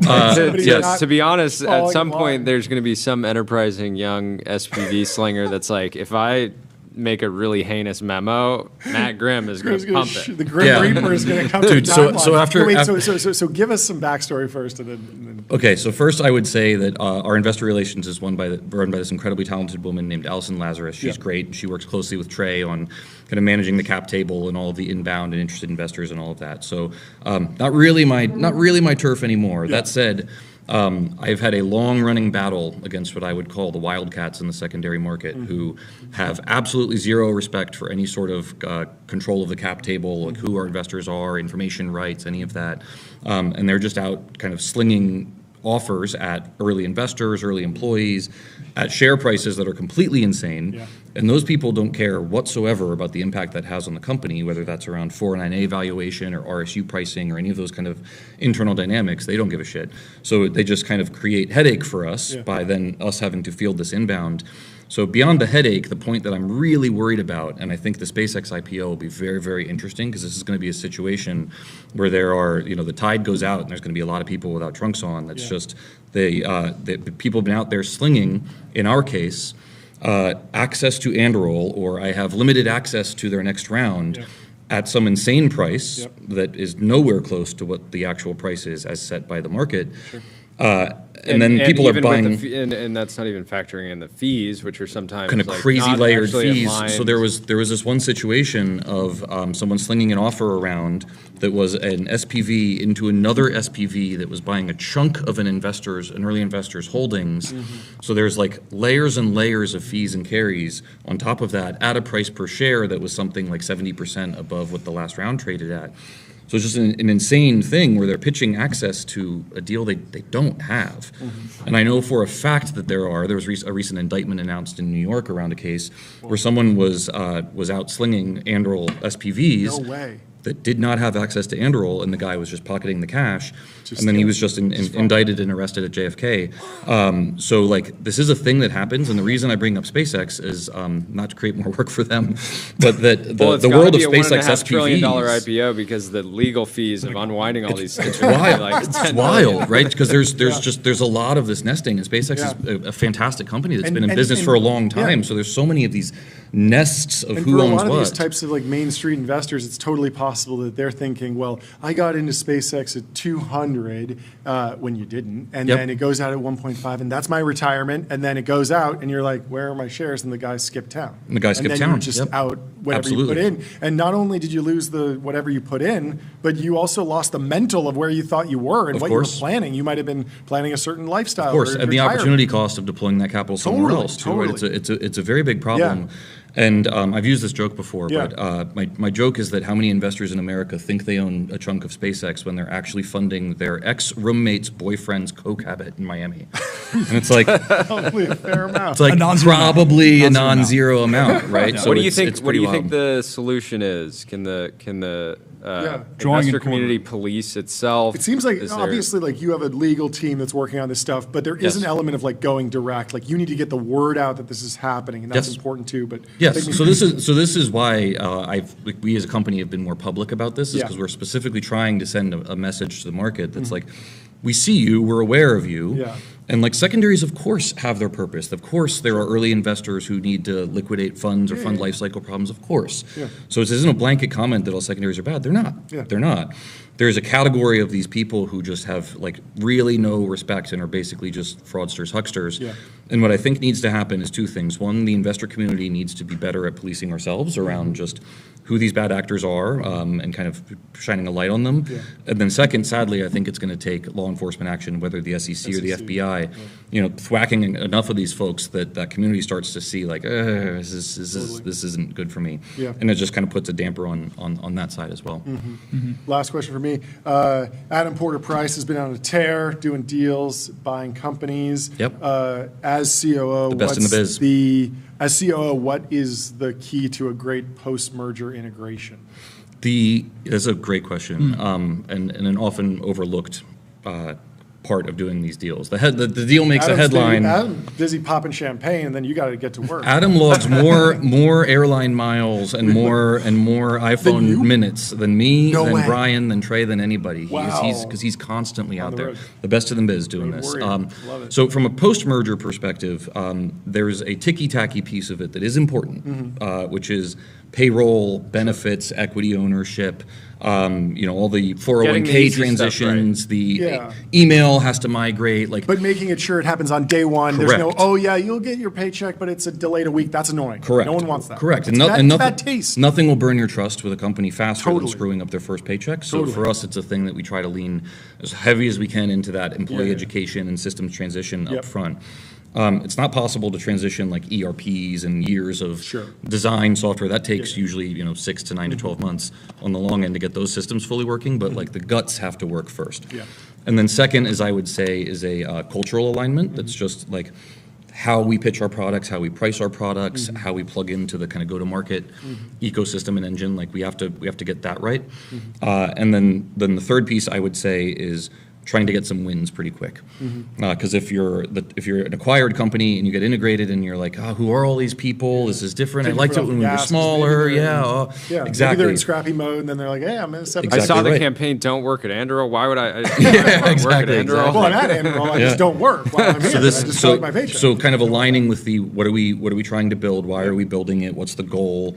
What are the deliverables we're trying to hit? Like getting that kind of alignment for folks to see the destination, see the lighthouse on the hill, and say that's where we're going, and aligning folks to that. And it's those second two that are really hard, because that's much more kind of personality based and kind of relationship based. So it takes a lot of investment from the leadership team, takes a lot of investment on the engineering team, especially.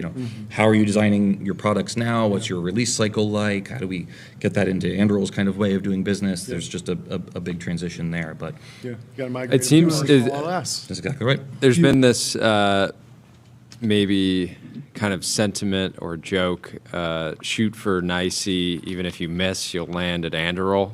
This idea of like, maybe I don't build a multi-billion-dollar company as a new like neoprime, but I have maybe like the next outcome is I land at Anduril. Can you reality check that? Because I feel like in practice, no, and I'm just saying like I think it's like for founders to understand like what is the actual bar, because you guys. Every company that's built a great product, but maybe the business side isn't like fully working yet, and they're thinking like, okay, like my product's great, our team's great, I bet we could fit in there. Yes. Reality check that. Yeah. So the reason I'm pretty dismissive of it is that implies that Anduril will acquire anything or any company that's struggling or not. Because Adam's logging all these miles, but he's not exactly doing a deal. No, we do like 2 a year on average, if that, right? So he's saying no a lot. But what we look for in acquisitions is really a sweet spot of two things. One is a very strong engineering team. Like they have to have something that's very compelling and very unique and very interesting. And then the second is a area where we can add a lot of value or accelerant or fuel to their go-to-market.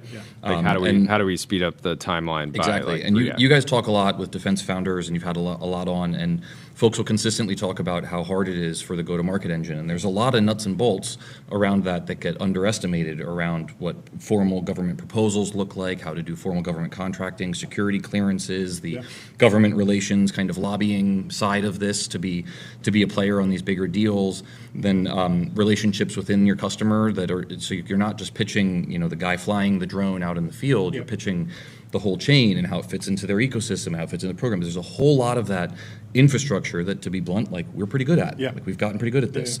So when we find a company that has an incredible team building a really cool product that's like really unique and interesting, but is maybe struggling there, they haven't seen kind of the ramp that they want, and we see that and say, hey, look, we can help with capital, obviously. We can also help with this go-to-market engine. We've built this legal infrastructure, this facilities infrastructure, this government relations infrastructure, all of that will then take your product and can help really accelerate it and get it deployed both to the US and to friendly governments around the world. Like that ends up being the sweet spot. So the reason I would say that the base question that you started from is just completely off base is like, we're not going to go look and try to find a company that like isn't clicking. They don't have a great product. They don't have a strong team, and they haven't sold a lot. And then be like, let's go get them. My sense is that if you're doing a couple deals a year, it's like usually like you're going in and being like, we want to buy this company. Yes. Less like, hey, like things aren't working that well. We should try to sell. Yes, exactly right. And the last point I would make on that is that to date we've done exactly 0 turnarounds, and I think this is a kind of a mental model for us. Is that like in general we don't really want to be in the turnaround business of take something that's struggling and come in and fix it, and like deploy our team of operators to go fix it. Like there are plenty of PE firms who are very good at doing that. There are plenty of other organizations who are honestly better positioned to do that. For us, we really look for that strong team, strong product, and then where we can really accelerate sales and go make an impact. Very cool. Do you have a favorite? I know I don't want to put you in hot water. There's no chance I'll answer that question. No. Don't want to put you in hot water. I love all of my children equally. Yes. Excellent. So which one Good did answer. you log the most? I think we know. There's a great company we acquired in Ireland that was called Class. And they make these absolutely incredible computers and networking infrastructure. When I saw that, I was like, I want one of those. Yeah, they're great devices, great team, but it's headquartered in Dublin, which is very far. So a lot of time spent over there, but and that acquisition has gone absolutely swimmingly. Couldn't be happier.